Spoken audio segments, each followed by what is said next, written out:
أعوذ بالله من الشيطان الرجيم.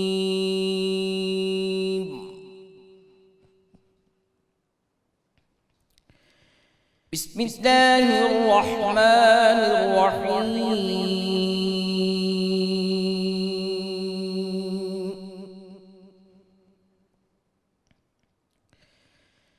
فاذكروني أذكركم واشكروا لي ولا تكفرون.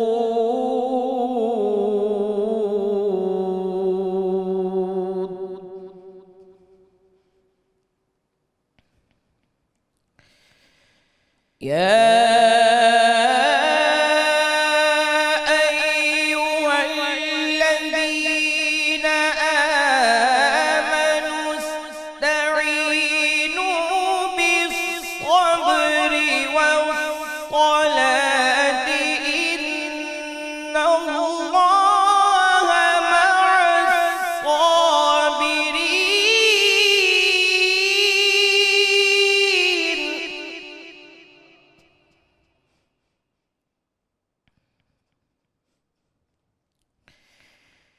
ولا تقولوا لمن يقتل في سبيل الله أموات بل أحياء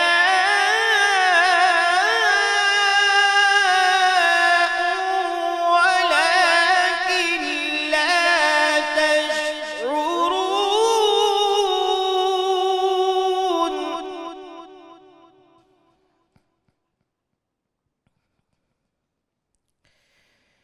ولنبلونكم بشيء من الخوف والجوع ونقص من الأموال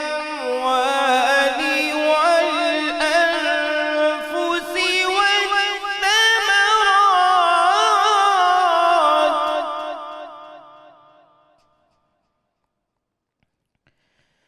وبشر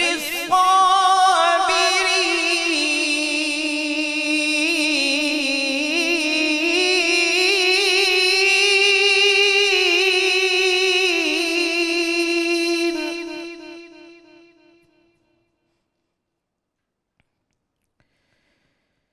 وبشر الصابرين.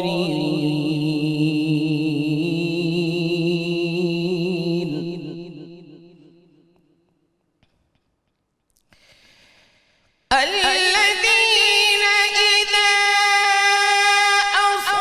أصابتهم مصيبة قالوا إنا لله وإنا إليه راجعون.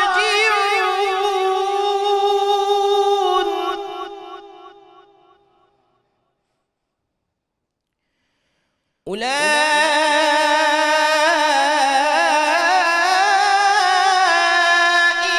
عليهم صلوات من ربهم ورحمة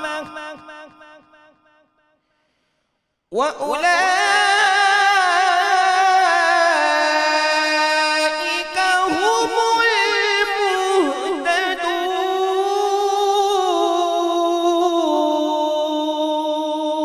المهتدون. صدق الله العظيم. ماشاء اللہ جی، ماشاء اللہ، سبحان اللہ. ملک معروف قاری جناب قاری محمد کامران قادری صاحب تلاوت کلام پاک سے قلوب منور فرما رہے تھے۔ الحمدللہ رب العالمین والصلاة والسلام علی سید الانبیاء والمرسلین، اللہم صلی علی سیدنا و مولانا محمد وعلی آلہ واصحابہ وبارک وسلم وصلی علیہ۔ دنیا کے تمام دیکھنے والوں کو، تمام چاہنے والوں کو، تمام پیار کرنے والوں کو، اور جہاں جہاں تک اس وقت میری آواز کو سنا اور مجھے دیکھا جا رہا ہے، جنید اقبال کی جانب سے انتہائی محبت کے ساتھ السلام علیکم۔ ایک بار پھر ناظرین، آپ کو رحمت رمضان کی خصوصی براہ راست شریعت میں دل کی گہرائیوں سے شہری کے اس حسین سے موقع پہ خوش آمدید کہتا ہوں۔ ناظرین کرام، دنیا کی ساری بادشاہت، ساری شہزادگی، سب کچھ ختم ہو جائے گا۔ جس کو جو ملا ہے اور جس کو جو ملے گا، وہ سارے مناصب، وہ ساری بادشاہتیں، وہ ساری شہزادگیاں ناظرین، سب کچھ وقتی ہے، کوئی بھی رہنے والا نہیں ہے۔ بادشاہت آج ہے، کل نہیں، شہزادگی آج ہے، کل نہیں، کرسی آج ہے، کل نہیں، دولت آج ہے، کل نہیں، مقام و مرتبہ آج ہے ناظرین، کل نہیں، حسن آج ہے، جمال آج ہے، کل نہیں ہوگا۔ جو باقی رہے گا وہ صرف اللہ اور اس کے محبوبین کا نام ہی باقی رہے گا ناظرین، کہ جن کی نسبت ان سے جڑ گئی، جن کی نسبت ان سے جڑ گئی، وہ یہاں بھی ممتاز ہو گیا اور وہاں بھی ممتاز ہو گیا۔ ناظرین کرام، خاندان نبوت کی عظمتوں اور رفتوں کا کیا ہی کہنا کہ اس در کی مبارک خاک کا ایک ایک ذرہ، اس در کی مبارک خاک کا ایک ایک ذرہ آفتاب ہے۔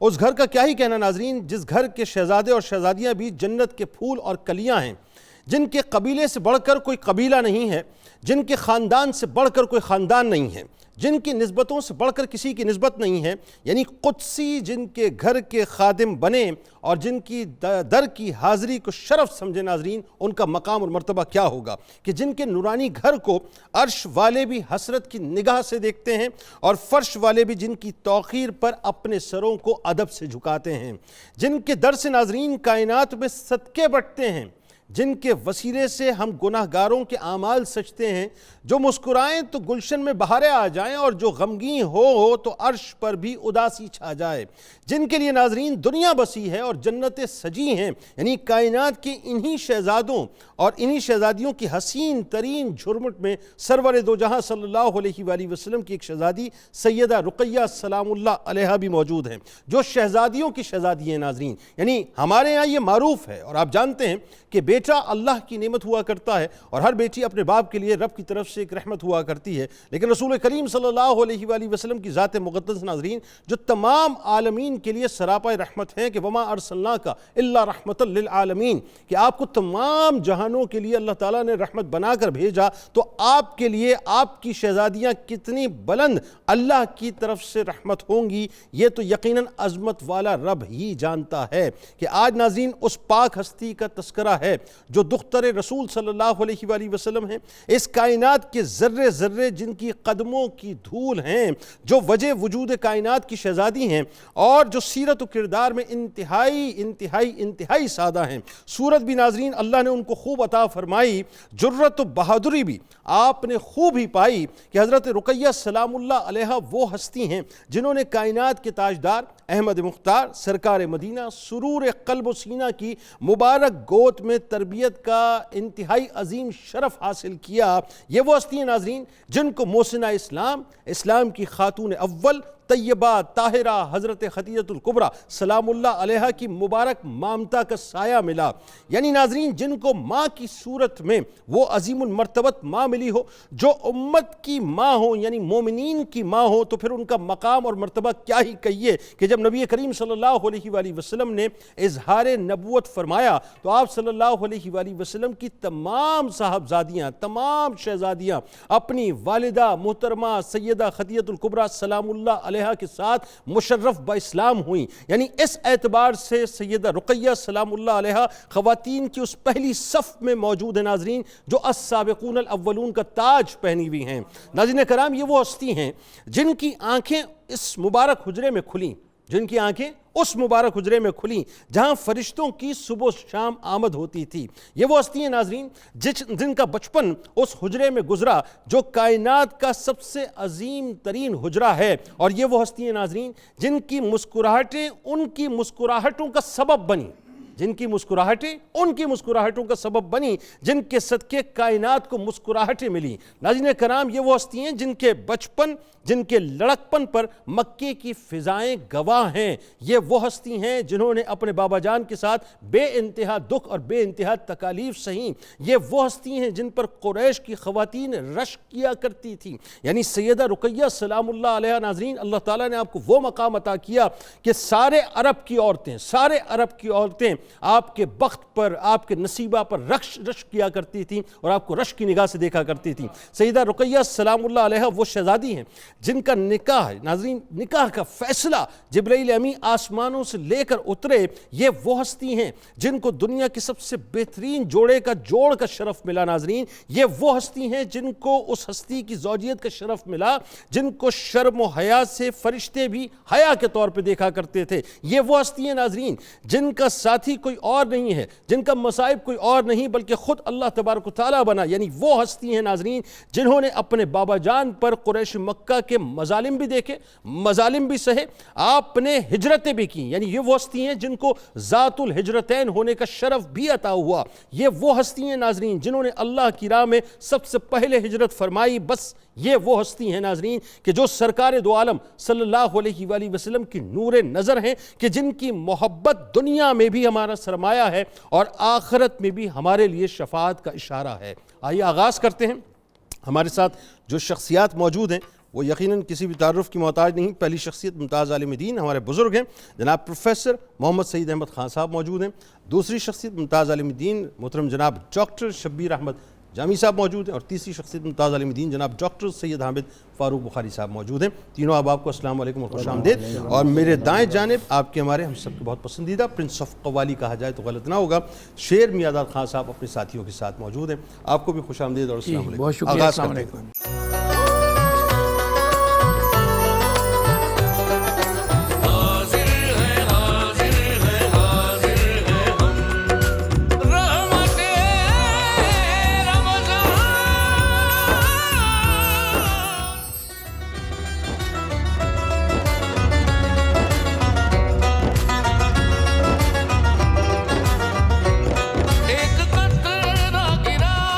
خوش آمدید خواتین و حضرات۔ ناظرین کرام، آج انشاءاللہ مل کر حضرت سیدہ رقیہ سلام اللہ علیہ کی بارگاہ میں، یعنی سرکار مدینہ صلی اللہ علیہ وآلہ وسلم کی لخت جگر کی بارگاہ میں مل کر ہم ہدیہ عقیدت پیش کریں گے، اور نہ صرف ان کی بارگاہ میں بلکہ سرکار علیہ السلام کی تمام ہی اولاد پاک کی بارگاہ میں انشاءاللہ مل کر ہدیہ عقیدت پیش کریں گے۔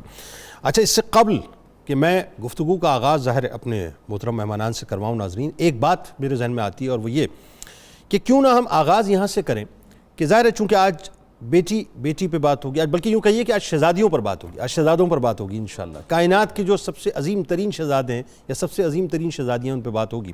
لیکن ان شہزادیوں کی بارگاہ میں چلنے سے پہلے ذرا ہم یہ سمجھ لیں، بلکہ آپ کو سمجھا بھی دیں کہ بیٹیوں کا مقام کیا تھا سرکار علیہ السلام کی ظاہری بعثت سے پہلے، تاکہ آج یہ جو بلا وجہ کی باتیں اٹھتی ہیں معاشرے کے اندر یہ بھی سمجھ آ جائے کہ ان کو مقام دینے والا کوئی اور نہیں ہے بلکہ سرکار مدینہ صلی اللہ علیہ وآلہ وسلم ہے۔ میرا خیال ہے پروفیسر صاحب یہاں سے آغاز کیجئے کہ سرکار علیہ السلام کی ظاہری بعثت سے پہلے بیٹیوں کا کیا مقام و مرتبہ تھا اور ان سے کیا سلوک کیا جاتا تھا؟ بسم اللہ الرحمن الرحیم، اللہم صلی علی محمد وعلی آل محمد وبارک وسلم۔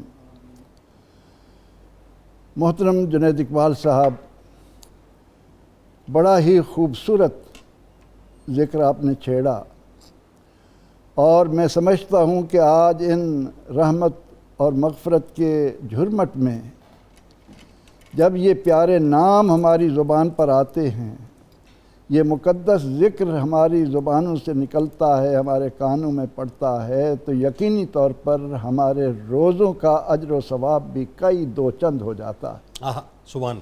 ذکر ہی ایسا ہے کہ عثمان رضی اللہ عنہ کے دامن میں آئیں تو وہ ذوالنورین ہو جائیں، اور حقیقت یہ ہے کہ صرف عثمان ہی ذوالنورین نہیں، ان کا ذکر پاک کائنات کی ساری عورتوں کے لیے نور ہی نور ہے۔ واہ واہ واہ، سبحان اللہ، سبحان، کیا کہنا۔ سیدہ حضرت رقیہ سلام اللہ علیہ یہ شہزادی ہیں اس شہنشاہ کی جو شہنشاہوں کے شہنشاہ ہیں، واہ، جو دنیا اور آخرت کے مالک بنا دیے گئے ہیں کہ میں تو مالک ہی کہوں گا کہ ہو مالک کے حبیب، آہا یعنی محبوب و محب میں نہیں میرا تیرا، واہ واہ واہ، سبحان اللہ سبحان اس ذکر پاک کو سننے سے پہلے ہر مسلمان مرد اور عورت اپنے کانوں کو اس طرف متوجہ کر کے باتوں کو دل میں اتارنے کی کوشش کرے کہ حضور سید عالم صلی اللہ تعالی علیہ وسلم جن کے بارے میں قرآن پاک نے کہا کہ الذین یتبعون الرسول النبی الامی الذی یجدونہ مکتوبا عندہم فی التوراۃ والانجیل آہا سبحان اللہ، یأمرہم بالمعروف ینہاہم عن المنکر ویحل لہم الطیبات ویحرم علیہم الخبائث۔ اللہ، یہ خوبیاں بیان کرنے کے بعد قرآن نے کہا کہ وَيَدَعُ عَنْهُمْ إِسْرَهُمْ وَالْأَغْلَالَ الَّتِي كَانَتْ عَلَيْهِمْ، کہ آپ صلی اللہ علیہ وسلم کی آمد سے قبل کائنات نے جو بوجھ اپنے سروں پر لاد رکھا تھا، جو بندھن اپنے لیے لازم کر لیے تھے، جو زنجیریں اپنے پاؤں میں ڈال کر انسانیت کو رسوا کر رکھا تھا، وہ نبی اکرم رحمت عالم صلی اللہ تعالی علیہ وسلم نے آ کر ایک ایک کو دور کر کے انسانیت کو والضحیٰ کے چہرے والے نے، طٰہٰ کی شان والے نے خوب چمکا دیا، روشن، منور اور معطر بنا دیا۔ سبحان اللہ سبحان اللہ، کیا کہنا؟ حضور نبی اکرم رحمت عالم صلی اللہ علیہ وسلم کی آمد سے قبل انسانیت زندگی کے تمام شعبوں میں بالعموم اور بیٹیوں کے معاملے میں بالخصوص جس تاریکی میں پڑی ہوئی تھی، جن ذلتوں میں اس نے اپنے آپ کو رسوا کر رکھا تھا، اس کا ذکر جزیرہ عرب کے بارے میں تو قرآن ان کلمات میں کرتا ہے کہ اذا بشر احدهم بالانثى ظل وجهه مسودا وهو كظيم۔ یہ وہ معاشرہ تھا، یہ وہ سوسائٹی تھی، قرآن جیسی سچی کتاب کہہ رہی ہے کہ جب کسی کو بتایا جاتا کہ تیرے ہاں بیٹی پیدا ہوئی ہے، ظل وجہہ مسودا، اس کا منہ کالا ہو جاتا، آئے ہائے، وہ غصے کے گھونٹ پی کر رہ جاتا۔ اللہ، کیا کرے؟ یتوارا من الناس، میری بیٹیاں میری بہنیں سنیں اسلام کا ان پر کتنا عظیم احسان ہے۔ قرآن کہتا ہے کہ جب کسی کو بتایا جاتا کہ تیرے گھر بیٹی ہوئی ہے تو یہ سوسائٹی خواہ وہ عرب کی تھی، خواہ ہند کی تھی، خواہ چین کی تھی، پوری کائنات کے اندر عورت اتنی ذلت کا نشان بن چکی تھی۔ قرآن کہتا ہے کہ جب پتہ چلتا بیٹی ہے تو لوگوں سے چھپتا پھرتا تھا، آئے ہائے، منہ چھپاتا تھا کہ میرے گھر بیٹی پیدا ہوئی ہے۔ یہ سیدہ رقیہ کا صدقہ ہے، یہ سیدہ زینب کا صدقہ ہے، یہ سیدہ فاطمہ کا صدقہ ہے کہ آج عورت فخر سے زمین پر چلتی ہے کہ میں عورت ہوں، میں بیٹی ہوں، میں بہن ہوں، میں ماں ہوں، میں بیوی ہوں۔ کیا بات! قرآن کہتا ہے کہ جب پتہ چلتا کہ میں کیا کروں تو یا تو ذہن میں آتا کہ ہم یدسہ فی التراب، اس کو زمین میں گاڑ دوں۔ اللہ اکبر! اور مکہ مکرمہ کی سرزمین گواہ ہے کہ یہاں ایسی جگہ موجود تھی۔ جی جی، ایک صحابی رضی اللہ عنہ کہتے ہیں کہ اللہ نے مجھے 7 بیٹیاں دیں، میں نے ان 7 کو ایک ایک کر کے زمین میں گاڑا۔ اللہ اکبر!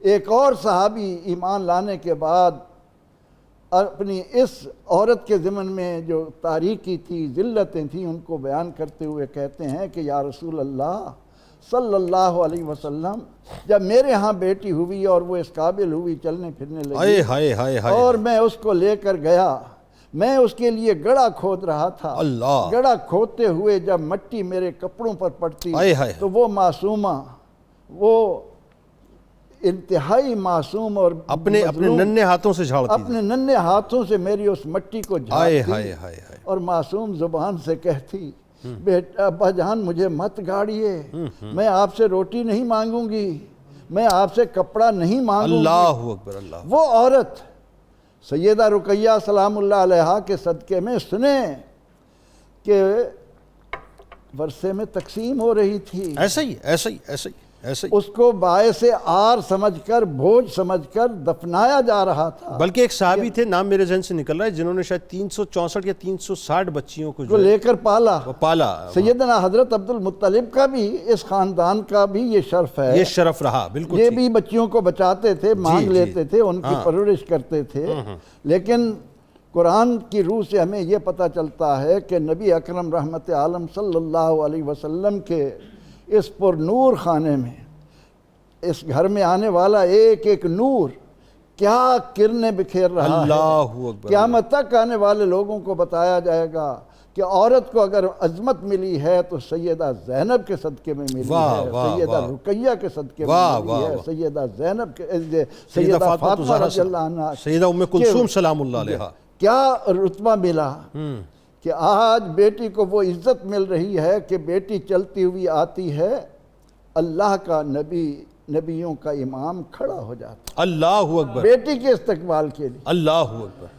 آپ صلی اللہ علیہ وسلم کی ہجرت کے بعد صحابہ کہتے ہیں کہ یہ عادت مبارکہ تھی کہ جب بھی سفر سے واپس تشریف لاتے پہلے مسجد میں جا کر 2 نفل ادا کرتے، اور اس کے بعد بیٹی سیدہ فاطمہ سلام اللہ علیہا کے گھر آ کر ان کو پیار دے کر پھر اپنے حجروں میں تشریف لے اللہ جاتے. اکبر. یہ اعزاز ملا ہے نبی اکرم رحمت عالم صلی اللہ علیہ وسلم کا کہ ورثے میں تقسیم ہونے والی عورت کو ورثے کا مالک بنایا. اللہ اکبر. اللہ اکبر. ذلت و رسوائی سے دوچار ہونے والی عورت کے بارے میں حکم دیا کہ عاشروہن بالمعروف، مردوں عورتوں کے ساتھ، بیویوں کے ساتھ بھلے طریقے سے گزارا آئے ہائے. کرنا. بلکہ یہ بات یہاں ختم بھی نہیں کی نا. وَلَهُنَّ مِثْلُ الَّذِي وہ جو عَلَيْهِنَّ بروز بِالْمَعْرُوفِ. محشر یہی بچیاں مطلب پوچھیں گی کہ ہمیں کس جرم کے اندر وَإِذَا الْمَوْعُودَةُ سُئِلَتْ بِأَيِّ ذَنبٍ قُتِلَتْ. ہم پوچھیں گے ان بیٹیوں کو کس جرم میں زندہ گاڑا گیا آئے تھا، ہائے ہائے ہائے. کس گناہ میں ان کو قتل کیا گیا تھا. اللہ تو اکبر. آج اگر عورت معاشرے میں فخر کے ساتھ زندگی پا رہی ہے تو یہ صدقہ ہے اس ذکر پاک کا واہ جس واہ کو لے کر آج واہ. ہم سرکار علیہ السلام کی شہزادیوں کا صدقہ ہے، یوں کہیے. جب شہزادیوں کا ذکر ہے تو ذرا سرکار علیہ السلام کی اولاد امجاد، چاہے ہم شہزادیوں کا ذکر کریں چاہے شہزادوں کا ذکر کریں، میرا خیال ہے تعارف تو ظاہر ہے ہم کیا کرائیں گے، ہمارا تعارف وہ ہیں اصل میں، لیکن ان کی بارگاہ میں عقیدتوں کے نذرانے پیش کرتے ہیں. ان کی محبت کیا ہے، ان کی عقیدت کیا ہے، ان کا عشق کیا ہے، اس کے تقاضے کیا ہیں بتائیے. لیکن ایک بات ضرور ہے اس سے قبل، یہ ناظرین اس لیے بھی آپ اپنے بچوں کو سنوائیں. آج ہمیں سوری ٹو سے، میری بات کو فیل مت کیجیے گا، لیکن میں پتہ نہیں کیوں تھوڑا سا میں سخت بات کر جاتا ہوں، لیکن مجھے کرنی بھی چاہیے میرا خیال ہے. آج ہم جب بچوں سے کہیں نا جی کہ اپنا آپ کو سرکار علیہ السلام کی اولاد پاک کے نام پتہ ہے، تو بچے ادھر ادھر بغلے جھانکنے لگتے ہیں.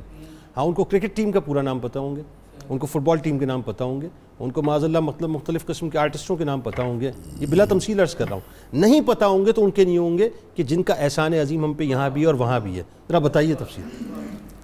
بسم اللہ الرحمن الرحیم. حضور نبی اکرم صلی اللہ علیہ وسلم کی اللہ تعالیٰ نے نظام قدرت کے تحت جس انداز سے حضرت خدیجۃ الکبریٰ سلام اللہ علیہا کے ساتھ شادی کروائی اللہ اور جس میزان اور اصول کے تحت وہ چلا، تو آپ کے بطن مبارک سے 2 صاحبزادے اور 4 صاحبزادیاں ہوئیں. اللہ. پہلے صاحبزادے کا نام حضرت قاسم علیہ السلام، حضرت قاسم علیہ السلام ہے. آپ کی ولادت جو ہے وہ 29 سال کی جب حضور نبی اکرم صلی اللہ علیہ وسلم کی عمر تھی، آپ اس وقت پیدا ہوئے، اور جب آپ کی 31 سال کی عمر تھی اس وقت ان کا وصال ہوا. یعنی صرف 2 سال اللہ. یہ صاحبزادے اس عالم کائنات کو منور کرتے رہے، اور ظاہری طور پر رہے، ظاہری طور پر ہے. اور یہ آپ ہی کی وجہ سے آپ کی کنیت ابو القاسم بنی. ابو القاسم کو نہیں کسی وجہ سے. آپ کے دوسرے صاحبزادے تھے حضرت عبداللہ رضی اللہ تعالی عنہ. یہ اعلان نبوت کے فوراً بعد پیدا ہوئے. 1.5 سال آپ نے عمر پائی، اور آپ کے وصال پر ہی کچھ بدبختوں نے اور بالخصوص عاص بن وائل نے وہ جملہ کہا تھا جس میں اشارہ یہ تھا کہ یہ مقطوع نسل نعوذ باللہ معاذ اللہ ابتر ہو گئے، یعنی ان کی اب نسل مردوں کی اب نہیں رہی. معاذ اللہ. اور وہیں آپ کو پھر سورہ کوثر کے ذریعے بشارت دی گئی. اس وقت ایک کافر کی طرف سے اعتراض ہو رہا ہے، تو حضور نبی اکرم صلی اللہ علیہ وسلم کی جو طبیعت صبر بھری تھی، آپ ان چیزوں کو اتنا فیل نہیں کرتے تھے، لیکن غیرت الہیہ کو چیک کریں کہ آپ کے ساتھ کتنا تعلق تھا کہ اللہ تعالیٰ نے اس پر پوری صورت اتار دی اللہ اور آپ کو انا آتیناک الکوثر، یا رسول اللہ یہ تو آپ کی اولاد کی کثرت کی بات کرتے ہیں، ہم آپ کو ہر طرح کی کثرت دیں گے، آئے ہائے ہائے، خیر کثیرت، خیر کثیر آپ کو عطا فرمائیں گے، پھر آپ کا دین اور آپ کا فیض اور نسل بڑی بڑھے گی۔ اس کے بعد تیسرے صاحبزادے ہیں حضرت ابراہیم علیہ السلام۔ آپ حضرت ماریہ قبطیہ سلام اللہ علیہا کے وطن سے ٹھیک 8 ہجری میں پیدا 8 ہوئے ہجری میں، ٹھیک اور 10 ہجری میں تقریباً 17 ماہ کے ہو کر آپ کا وصال ہوا۔ ٹھیک، اور صحابہ جو وہ منظر بیان کرتے ہیں کہ حضور نبی اکرم صلی اللہ علیہ اللہ وسلم اکبر، نے اس شہزادہ عالم کو اپنی گود میں لے کر اللہ جس طرح پیار فرمایا اللہ اور تدفین کے اللہ مراحل طے اللہ فرمائے، خود جنازہ فرمایا۔ اللہ اکبر، اس کے بعد آپ کی صاحبزادیاں ہیں نور بھری۔ تو پہلی صاحبزادی حضرت سیدہ زینب، سلام ان اللہ کی علیہ، ولادت مبارک ہے جی جب حضور نبی اکرم صلی اللہ علیہ وسلم کی عمر 30 سال تھی، ٹھیک اور ان کا وصال ہوا 8 ہجری میں، ٹھیک 8 ہجری 8 ہجری میں۔ صحیح، اگلی آپ کی صاحبزادی حضرت سیدہ رقیہ سلام اللہ علیہ، جن کا تذکرہ بعد پاک میں آدم بڑی کر رہے ہیں، ڈیٹیل سے بات ہوگی۔ آپ جب پیدا ہوئی تو اس وقت حضور نبی اکرم صلی اللہ علیہ وسلم کی عمر مبارک تھی 33 سال، ٹھیک، اور ان کا وصال ہوا 2 ہجری میں۔ اللہ اکبر، اس کے بعد تیسری آپ کی شہزادی ہیں حضرت ام کلثوم سلام اللہ علیہ۔ جی جی، آپ کی ولادت ہوئی جب حضور نبی اکرم صلی اللہ علیہ وسلم کی عمر 34 سال تھی، ٹھیک، اور وصال آپ کا ہوا 9 ہجری میں۔ اور آخری اور سب سے لاڈلی آپ کی شہزادی تھی حضرت سیدۃ النساء العالمین حضرت فاطمہ الزہرا سلام اللہ علیہ۔ آپ جب پیدا ہوئیں تو اس وقت حضور نبی اکرم صلی اللہ علیہ وسلم کی عمر تھی 35 سال، ٹھیک، اور آپ کا وصال ہوا 11 ہجری میں، حضور نبی اکرم صلی اللہ علیہ وسلم کے وصال کے تقریباً 6 ماہ بعد، ٹھیک، یہ آپ کی وہ نورانی اولاد ہے جو آپ نے خوبصورت کہا کہ ہم اہل ایمان کا فرض بنتا ہے کہ یہ صرف نام ہمارے تسبیحوں پر پڑھے جانے آئے ہائے ہائے ہائے، تاکہ آئے ان ہائے، کے ناموں کی اگر تسبیحاں پڑھی جائیں واہ واہ واہ، تو تصوف کی کتابوں میں تو لکھا تھا کہ میرے اگر منہ کا آپ جملہ لے لیا آپ نے اب یقین، آپ کو اگر اپنے شیخ طریقت سے صحیح محبت ہے واہ، اور آپ فنا فی شیخ کے مقام پر ہیں تو اپنے شیخ کا نام لینا اسم اعظم کا درجہ رکھتا ہے۔ آئے ہائے ہائے، تو یہ سارے نام اسم اعظم ہیں بھائی جو شیخوں کے شیخ ہیں جی ہاں، ان کی شہزادیوں اور ان کے شہزادوں کے نام تو پھر کیا عالی مرتبت ہوں گے۔ اس لیے حضور نبی اکرم صلی اللہ علیہ وسلم کی اس رحمت للعالمینی اور آپ کے فیض کی نسبت سے اگر آپ کی شہزادیوں کی ہماری بہنیں اور بچیاں اور شہزادوں کے نام ہمارے بچے اور بھائی اگر پڑھیں تو آپ یقین مانیں فیض و برکت کا ایک بڑا انوکھا تجربہ واہ ہوگا، واہ واہ واہ، وہ محسوس کریں گے کہ کیا فیض و برکت۔ واہ، حضور نبی اکرم صلی اللہ علیہ وسلم کا صرف مزاج مبارک سمجھانے کے لیے کہ آپ کو اپنی اولاد کے ساتھ اور اپنے رشتہ داروں کے ساتھ محبت کس طرح کی تھی اس نزاکت کو ذرا واہ سمجھیں۔ واہ واہ، حضرت وحشی بہت بڑے صحابی رسول بعد میں بنے، بالکل، لیکن حضور نبی اکرم صلی اللہ علیہ وسلم ان کو اکثر کہتے تھے کہ آپ میرے سامنے زیادہ نہ آیا کریں۔ اس کی بنیادی وجہ یہ ہے کہ آپ نے چونکہ میرے چچا حضرت حمزہ کو غزوہ احد میں شہید کیا تو آپ کو دیکھنے کے بعد جب مجھے وہ منظر یاد آتا ہے تو میرا دل دکھتا ہے۔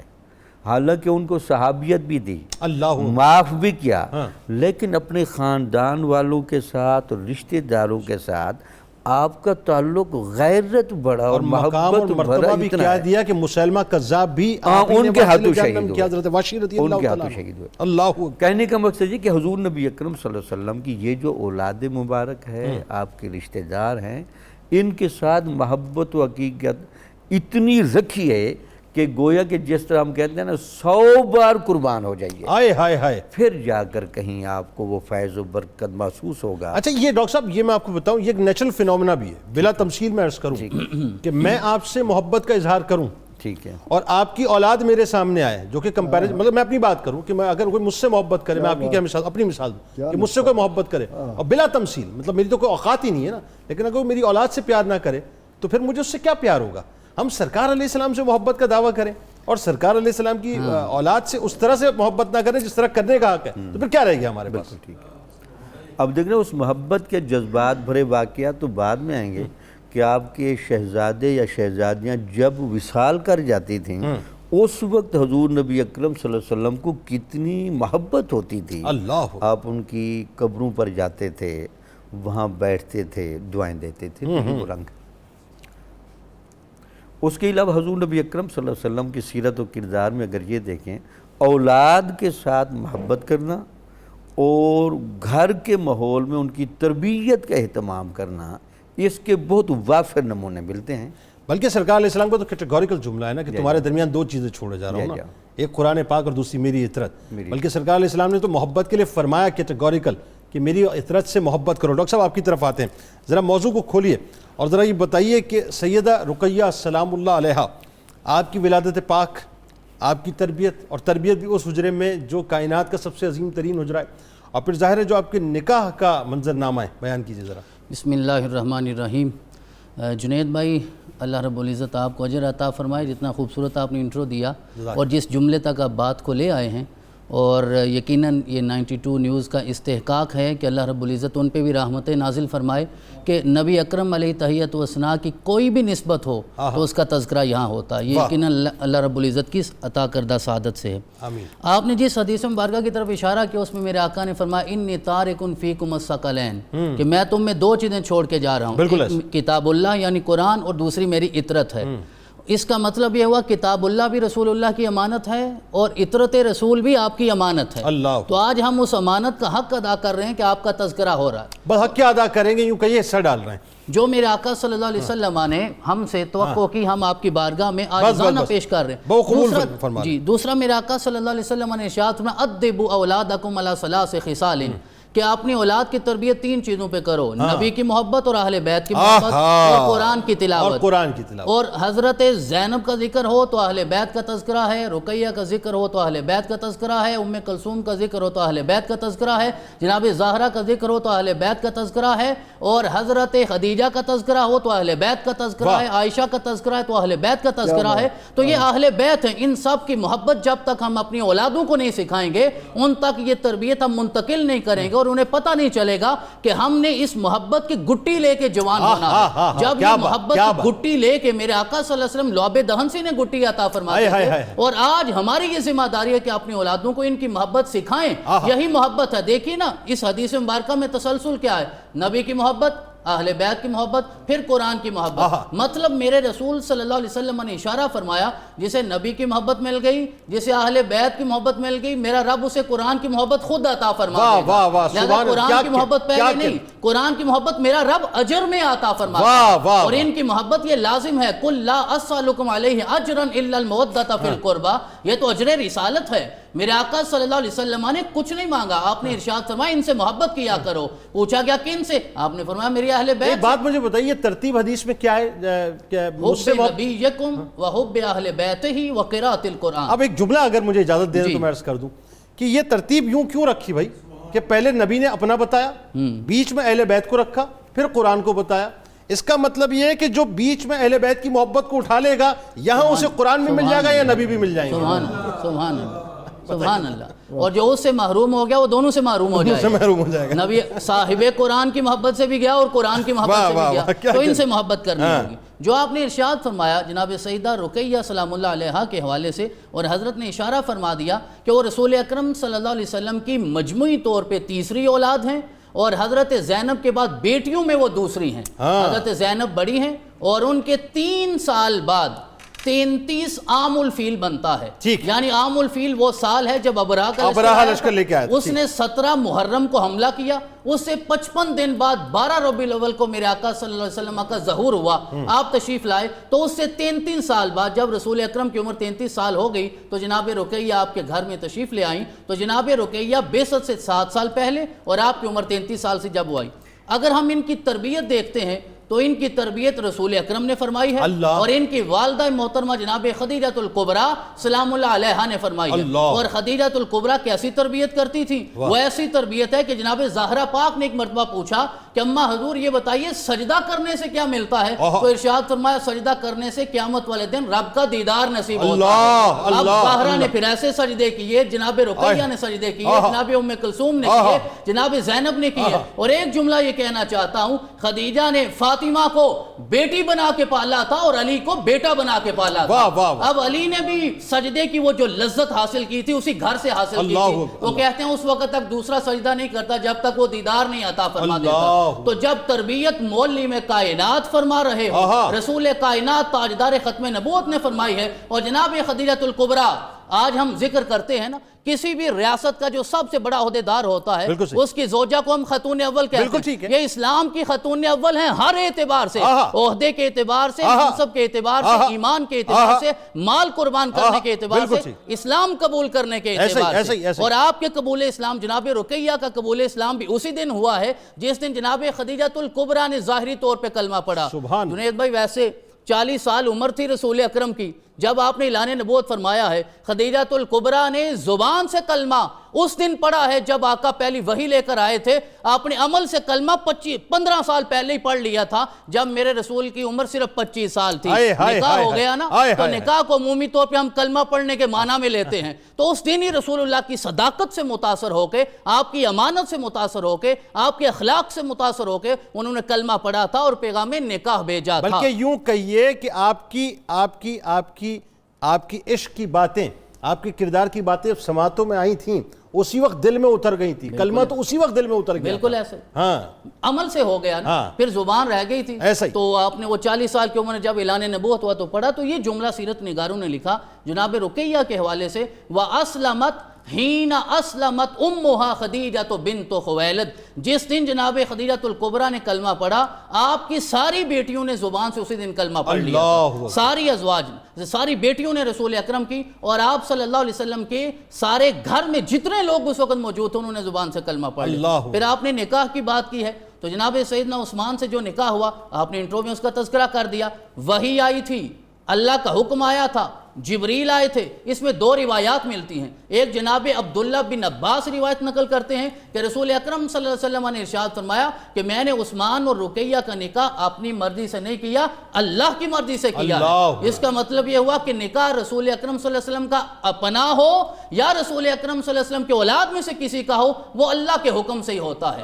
آپ کے جتنے رشتے ہیں وہ میرے رب نے خود منتخب کیے ہیں، آپ کے اصحاب ہوں، اہل بیت ہوں، ازواج ہوں، اولاد ہوں، آپ کے نواسے ہوں، یہ اللہ کا انتخاب ہے کہ رب کائنات نے اپنی مرضی سے رسول اکرم صلی اللہ علیہ وسلم کے لیے منتخب کیا۔ اور دوسری بات وہ بڑی پیاری ہے کہ جناب مولا کائنات شیر خدا علی المرتضیٰ سے کسی نے پوچھا یہ بتائیے کہ عثمان کا مقام کیا ہے، تو علی کہنے لگے یہ تو وہ ہستی ہیں جنہیں صرف زمین والے نہیں عرش والے بھی ذو النورین کہتے ہیں۔ مالا اعلیٰ میں بھی انہیں ذو النورین کہا جاتا ہے، ان کا یہ مقام ہے۔ اور ذو النورین کا معنی کیا ہوتا ہے؟ جو 2 نوروں والا ہو۔ بھائی جس نبی کے نوکر 2 نوروں والے ہوں، اس نبی کا اپنا مقام کتنا اللہ ہوگا کہ نبی نور ہیں یا بشر ہیں، یہ مسئلہ نہیں ہے۔ اللہ نے اس نبی کے نوکروں کو 2 نور عطا فرمائے ہیں، تو پھر نبی کو کیا بنایا ہے؟ قرآن کہتا ہے وہ صرف نور نہیں، اللہ نے سراج منیر بنا کے بھیجا ہے، جو ان سے وابستہ ہو جاتا ہے میرا رب اسے بھی نور عطا فرما دیتا ہے۔ تو یہ 2 روایات ہیں آپ کے نکاح کے حوالے سے بڑی شاندار۔ اور جب نکاح ہو گیا تو میاں بیوی کے رشتے کو جو نسائے قریش ہیں، قریش کی عورتیں ہیں، وہ اتنے خوبصورت انداز سے بیان کرتی تھی، کہتی ہیں کہ ہم یہ فیصلہ نہیں کر سکتے کہ حسن ظاہری طور پہ بیوی کا زیادہ تھا یا میاں کا زیادہ تھا، یعنی ان سے زیادہ حسین جوڑا کائنات نے دیکھا ہی نہیں۔ دیکھیں یہ شعر ہے باقاعدہ، نسائے قریش، یعنی اس وقت پورے مکہ میں یہ شعر پڑھا جاتا تھا، اور وہ شعر یہ تھا کہ احسن زوجن، کہ ساری کائنات میں سب سے خوبصورت جو جوڑا ہے وہ رقیہ تو وہ زوجہا عثمان، وہ رقیہ اور ان کے خاوند محترم حضرت عثمان ہے، ان سے بہتر کوئی جوڑا اللہ نے بنایا ہی نہیں ہے، سب سے بہترین یہ جوڑا ہے۔ اور ظاہری طور پہ دیکھیں، ویسے اللہ کا حکم تھا نکاح ہوا، ظاہری طور پہ حضرت عثمان کی جو خالہ ہیں ان کا نام ہے حضرت سعودہ بنت قریظ، انہوں نے اس رشتے میں اپنا کردار ادا کیا تھا۔ وہ بعد میں اس جوڑے کو جب دیکھتی تھی تو ایک شعر وہ بھی پڑھا کرتی تھی، آپ کی اجازت سے میں عرض کرنا چاہتا ہوں۔ وہ کہتی ہے فَأَنْكَحَهُ المبعوث بالحق بنتہ، کہ یہ عثمان وہ ہیں کہ جن کا نکاح رسول اکرم نے، اور رسول کون ہے؟ جو مبعوث بالحق ہیں، انہوں نے خود اپنی مرضی سے یہ نکاح فرمایا ہے، نکاح پڑھایا فرمایا ہے۔ رسول اکرم اب جس کا نکاح خود پڑھا رہے ہوں اس کا مقام کتنا اعلیٰ ہوگا۔ اور اگلے مصرے میں کہتے ہیں فَقَانَا کل بدر مازج الشمس فی الافق، کہ جب ان دونوں میاں بیوی کو ہم اکٹھا دیکھتے تھے تو ایسے لگتا تھا کہ چاند اتر کر سورج میں مل گیا ہے۔ اللہ نے ان کو ایسے ملا دیا ہے جیسے چاند اور سورج کی خوبصورتی کو ملا دیا جاتا ہے۔ یعنی ہم فیصلہ نہیں کر سکتے چاند کسے کہیں اور سورج کس کو کہیں۔ رسول اکرم صلی اللہ علیہ وسلم نے حکم صرف اتنا فرمایا تھا کہ جب حضرت عثمان کے گھر چلی جاؤ ان کی خدمت ایسے کرنی ہے کہ جس سے میرا دل خوش ہو جائے، تعظیم کرنی ہے۔ کیوں؟ اللہ نے میرے سارے اصحاب میں اخلاق کے اعتبار سے میرے مشابہ سب سے زیادہ عثمان ذو النورین کو بنایا۔ اور اس پہ گفتگو کرتے ہیں آگے جا کے، کیونکہ ظاہر ہے یہ ذات الحجرتین ہے، اور ظاہر ہے جو قربانیاں آپ نے سیدنا عثمان بن عفان رضی اللہ تعالیٰ عنہ کے ساتھ دیں اس پہ بات کریں گے۔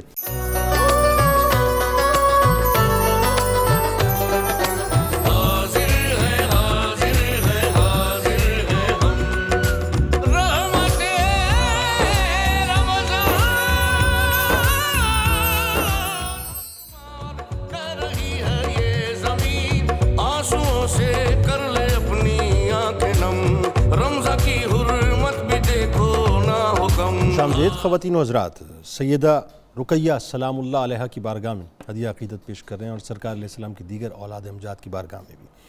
آپ بھی دیکھیں ناظرین، یہ کہہ دینا بہت آسان ہے، لیکن جس وقت دین ارتقائی مراحل سے گزر رہا تھا کتنی تکالیف سرکار علیہ السلام کے پورے گھرانے نے برداشت کی، اس کا تصور بھی نہیں کر سکتے۔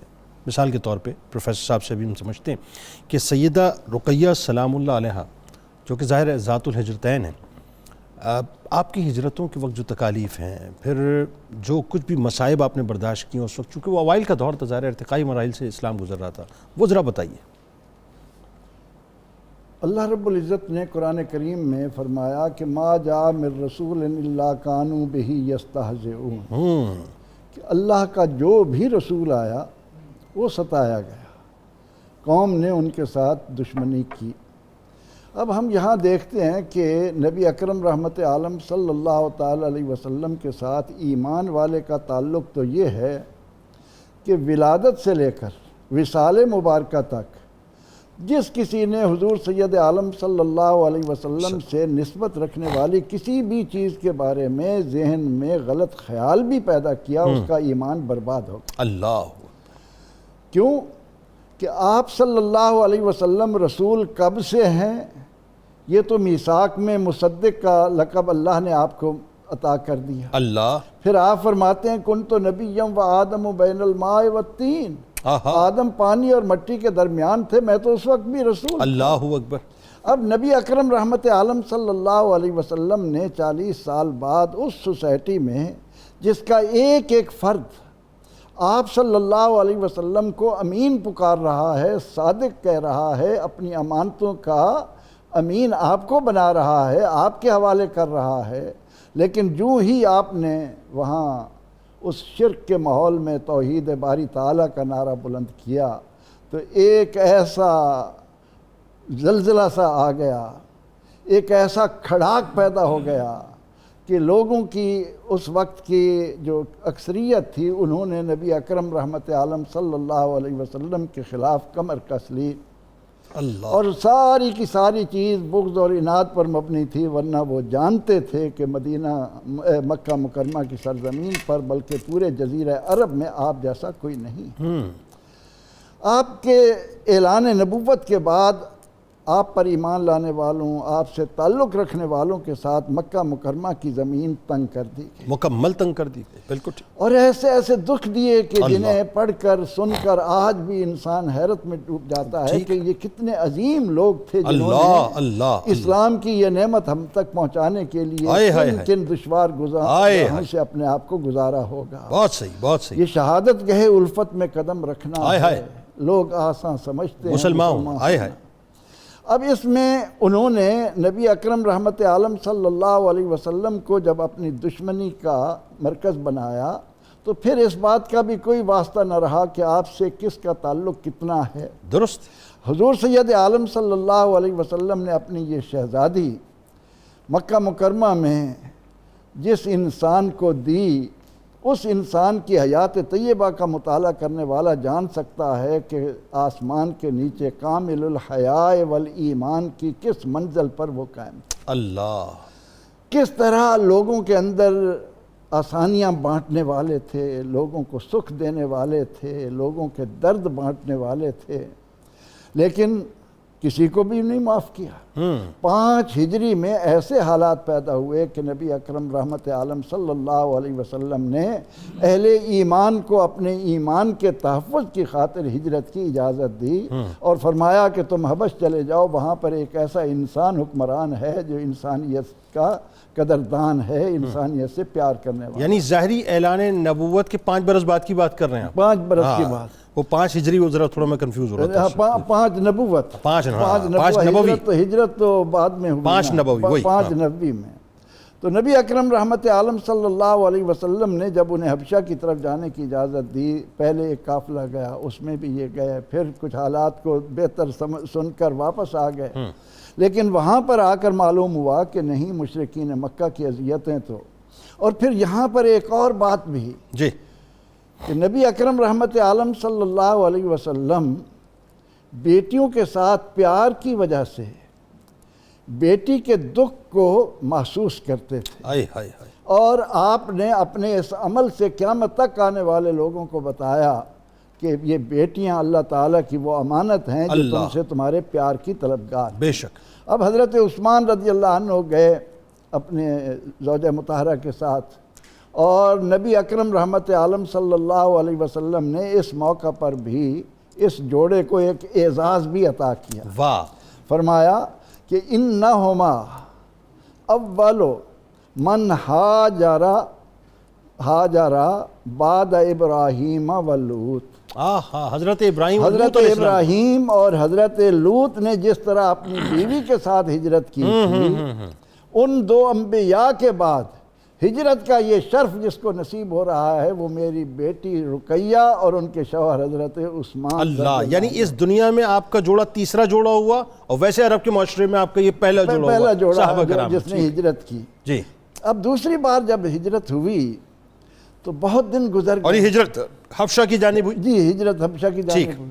اور ہجرت کے بارے میں دین کے علم سے تعلق رکھنے والا جانتا ہے کہ اللہ تعالیٰ نے انہیں کس مرتبہ و مقام پر اتارا، انہیں کیا مرتبہ دیا۔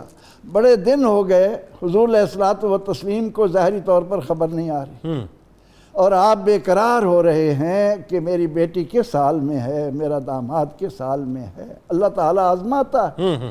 تو بعد میں ایک آئے صحابی واپس، حضور علیہ السلام نے ان سے پوچھا، انہوں نے بتایا کہ ہاں میری ملاقات ہوئی تھی، وہ آرام سے ہیں، وہاں انہیں کوئی تکلیف نہیں ہے۔ اس وقت شاید سرکار علیہ السلام مدینہ پاک میں تھے میرا خیال ہے، نہیں، ابھی ہجرت نہیں ہوئی تھی۔ اچھا، ابھی ہجرت نہیں ہوئی، ابھی ہجرت نہیں ہوئی تھی، یہیں مکہ مکرمہ میں۔ اچھا۔ تو آپ نے اطمینان کا اظہار کیا کہ میری بیٹی اور میرے داماد وہاں ہجرت کے بعد بھی آرام میں ہیں۔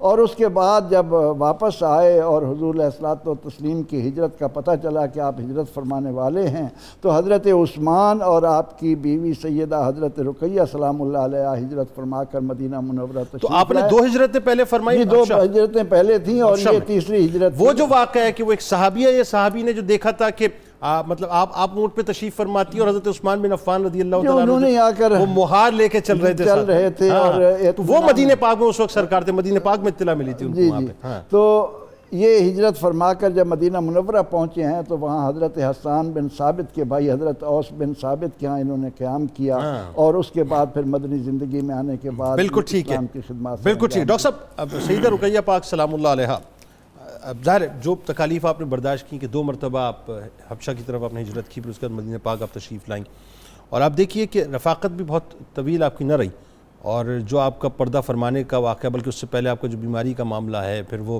سیدنا عثمان بن عفان رضی اللہ تعالیٰ عنہ کو بدر کے موقع پہ سرکار علیہ السلام کو مدینہ میں چھوڑ کے جانا، پھر آپ کے پردے کے بعد جو سیدہ کائنات اور سرکار علیہ السلام کا آپ کی قبر اطہر پہ جانا، اور جو آنسوؤں کی صورت میں موتیوں کا بہانا، وہ ذرا بتائیے کیا منظرنامہ تھا وہ؟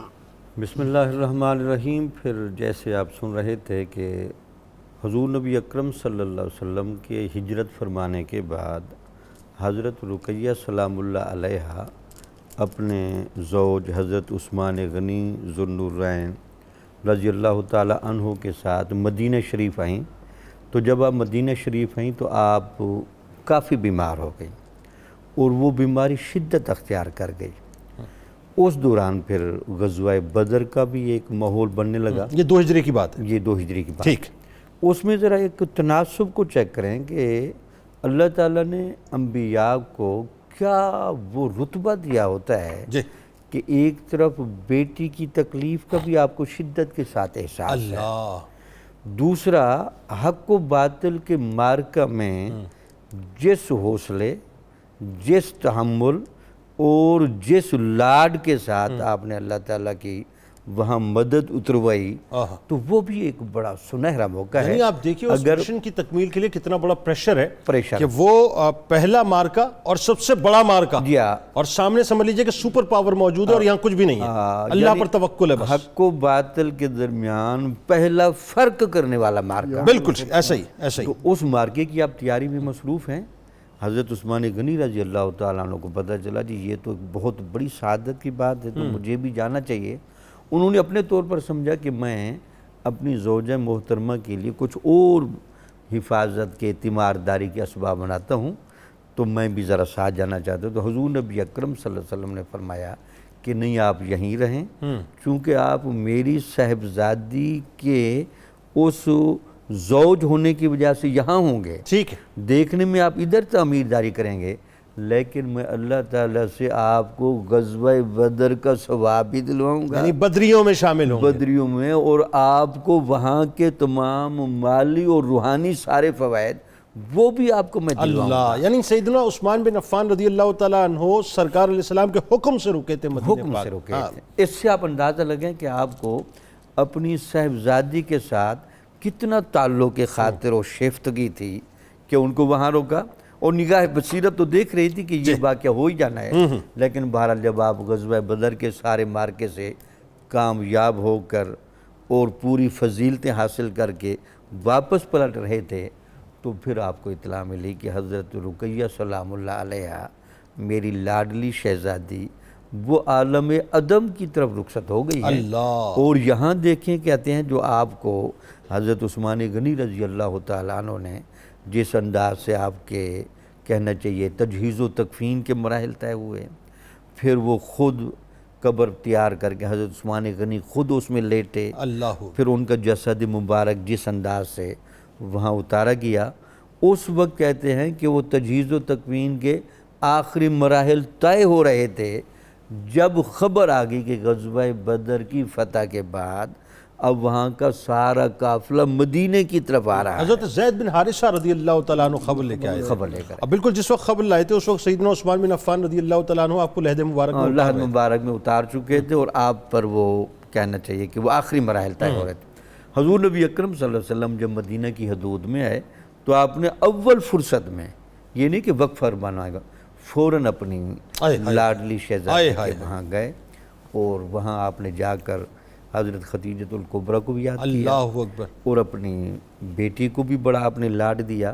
تو ایک بات ہمیشہ یاد رکھیں، یہ ایک تصوف کا بڑا قاعدہ ہے کہ مرشد مرید کی قبر پر آ جائے اور نبی اپنی اولاد کی قبر پر آ جائے، تو آپ اندازہ لگ سکتے ہیں کہ اللہ کی رحمت کا کیا سما ہوگا۔ اللہ اکبر، کیونکہ حضور سے بڑھ کر تو رحمت للعالمین کا مدد کوئی نہیں، اب وہ اپنی لاڈلی شہزادی کے پاس کھڑے اور ہیں، لاڈلی شہزادی کو لے کے آئے، وہ بھی ذرا بتائیے نا کہ سیدہ فاطمہ الزہرا سلام اللہ علیہا وہ جو بھی زارو ساتھ قطار ہوئی آئی ہیں، اور ان کی آنکھوں سے آنسو بھی رواں ہیں، اور ذرا آواز جب نکلنے لگتی ہے آنسوؤں کی صورت میں موتی رواں ہیں، موتی رواں ہیں، تو پھر آپ نے ان کو حوصلہ بھی دیا، خود آپ کے بھی وہ آنسو رواں تھے، اور آپ نے بڑی لاڈ کے ساتھ اور پیار کے ساتھ گویا کہ زبان حال سے یہی کہا ہوگا کہ یہ میری لاڈلی شہزادیاں جیسے اس دنیا میں میری گود میں رہی ہیں، اے اللہ تعالیٰ آخرت میں بھی یہ میری گود میں ہی رہیں۔ اللہ اکبر۔ ڈاکٹر صاحب ایک بات آپ دیکھیں، میں بھی جب آپ بات کر رہے تھے تو ایک لمحے کے لیے میرا خیال اس جانب گیا، مطلب ظاہر ہے سرکار علیہ السلام کی کیا عظمتیں اور کیا رفتیں، لیکن آپ دیکھیے کہ وہ غزوہ بدر کا مارکا جتنا ہولناک مارکا تھا، اور ظاہر ہے وہ جتنا بھی ظاہر ہے پورا ایک وقت گزرا وہاں پر، تو وہ جو تھکن وہ جو تکالیف، وہ جو ساری شہادتیں ہوئی ہیں، وہ سب کچھ ہے، پھر وہ قیدی ساتھ آ رہے ہیں، یعنی آپ کی سوچ سے باہر ہے وہ تمام، ہم تصور بھی نہیں کر سکتے۔ ان تمام تر پریشانیوں کے ساتھ سرکار علیہ السلام واپس آ رہے ہیں، یعنی جنگ سے لوٹ رہے ہیں، ابھی اب ان کو آرام چاہیے، اور یہاں اللہ تبارک و تعالیٰ نے ان کے لیے ایک اور آزمائش رکھی ہے، یعنی یہ ہمارے لیے پیغام ہے، یہ چھوٹی چھوٹی باتوں پہ جو پریشان ہوتے ہیں۔ حضور نبی اکرم صلی اللہ علیہ وسلم نے بلکہ آزمائشوں پر آزمائش کہنا، اس کو وجہ فضیلت قرار دیا، اللہ وجہ فضیلت قرار دیا، وجہ فضیلت، بلکہ حضور نبی اکرم صلی اللہ علیہ وسلم نے فرمایا کہ سب انبیاء کو آزمایا گیا لیکن مجھے سب سے زیادہ آزمایا گیا۔ اللہ اکبر۔ وجہ یہ تھی کہ چونکہ میں سب سے زیادہ افضل ہوں، بلکہ ایک صحابی نے بھی، بلکہ قطع کلام کی معذرت، جو دین میں جتنا رتبہ پاتا ہے اس کی آزمائش اتنی ہی سخت ہے، اور جو دین میں جتنا کمزور ہے اس کی آزمائش اتنی کمزور ہے۔ اسی طرح ایک صحابی نے عرض کی یا رسول اللہ مجھے فضیلت چاہیے، مجھے برکت چاہیے، تو آپ نے فرمایا کہ پھر آپ آزمائشوں کو برداشت کرنے کے لیے تیار ہو جائیں۔ میں آپ سے عشق کرتا ہوں سرکار، میں آپ سے عشق کرتا ہوں، تو آزمائشوں کے لیے تیار ہو جاؤ۔ آزمائشوں کے لیے آزمائشیں ایسے آئیں گی جیسے پانی نشیب کی طرف آتا ہے۔ پانی نشیب کی طرف۔ ڈاکٹر صاحب بتائیے ذرا، اب یہ تو ظاہر ہے سید رقیہ پاک سلام اللہ علیہ کا مقام اور مرتبہ ہم تو کیا بیان کریں گے، لیکن سرکار علیہ السلام کو اللہ تعالیٰ نے 3 شہزادے عطا فرمائے، ان شہزادوں کی اپنی شان ہے، ذرا وہ بیان کیجئے۔ جنید بھائی میں اسی جملے سے آگے بڑھانا چاہوں گا بات کہ جب میرے آقا صلی اللہ علیہ وسلم تشریف لائے تو آپ نے بڑے دکھ اور درد کی کیفیت میں کہا کہ مجھے سمجھ نہیں آ رہا کہ میں بدر کی فتح کا جشن مناؤں یا رقیہ کے دنیا سے جانے کا غم مناؤں۔ اللہ، یہ کیفیت ہوگی میرے آقا۔ تو اتنے امتحانات، اتنی آزمائشیں، ہم عموماً یہ سمجھتے ہیں کہ کیونکہ اللہ محبت کرتا ہے جناب رسول اللہ صلی اللہ علیہ وسلم سے تو اس لیے امام الانبیاء بنا دیا، امام المرسلین بنا دیا۔ میرا رب تو آدم سے بھی محبت کرتا ہے، موسیٰ سے بھی کرتا ہے، عیسیٰ سے بھی کرتا ہے۔ اس کا مطلب یہ ہے کہ میرے رسول نے آزمائشوں میں پورا اتر کے حق ادا کیا ہے اس منصب کا۔ میرے آقا کو اس منصب کا اب یہاں 2 گھنٹے گفتگو کرنے کے بعد بندے کو 4 گھنٹے آرام چاہیے ہوتا ہے، جس کی طرف آپ اشارہ کر رہے تھے، اور بدر کا اتنا بڑا مارکا اور سارا میرے رسول کی برکت سے ہی تو ہوا ہے۔ اللہ اکبر، میرے رسول کی برکت سے ہی تو ہوا ہے۔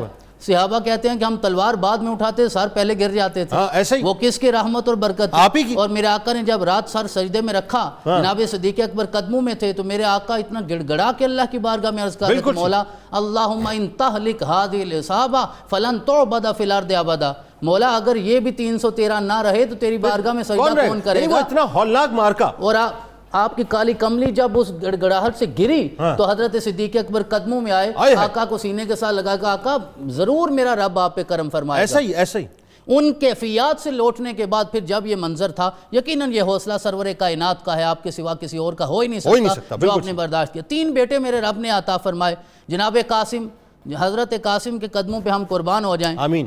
اللہ نے ساری اولاد عطا فرمائی، لیکن سب سے پہلے رشتہ ولدیت جو مصطفیٰ کریم سے ہوا وہ جناب قاسم کا ہوا ہے، اور سب سے آخر میں حضرت ابراہیم کا ہوا ہے۔ تو جناب قاسم کو سب سے پہلے اولاد مصطفیٰ جسمانی اولاد ہونے کا میرے رب نے شرف عطا فرمایا ہے۔ جسے روحانی اولاد ہونے کا شرف عطا فرمایا اسے زمانہ ابو بکر اور علی کہتا ہے، اور جسے جسمانی اولاد ہونے کا شرف عطا فرمایا جناب قاسم ہے۔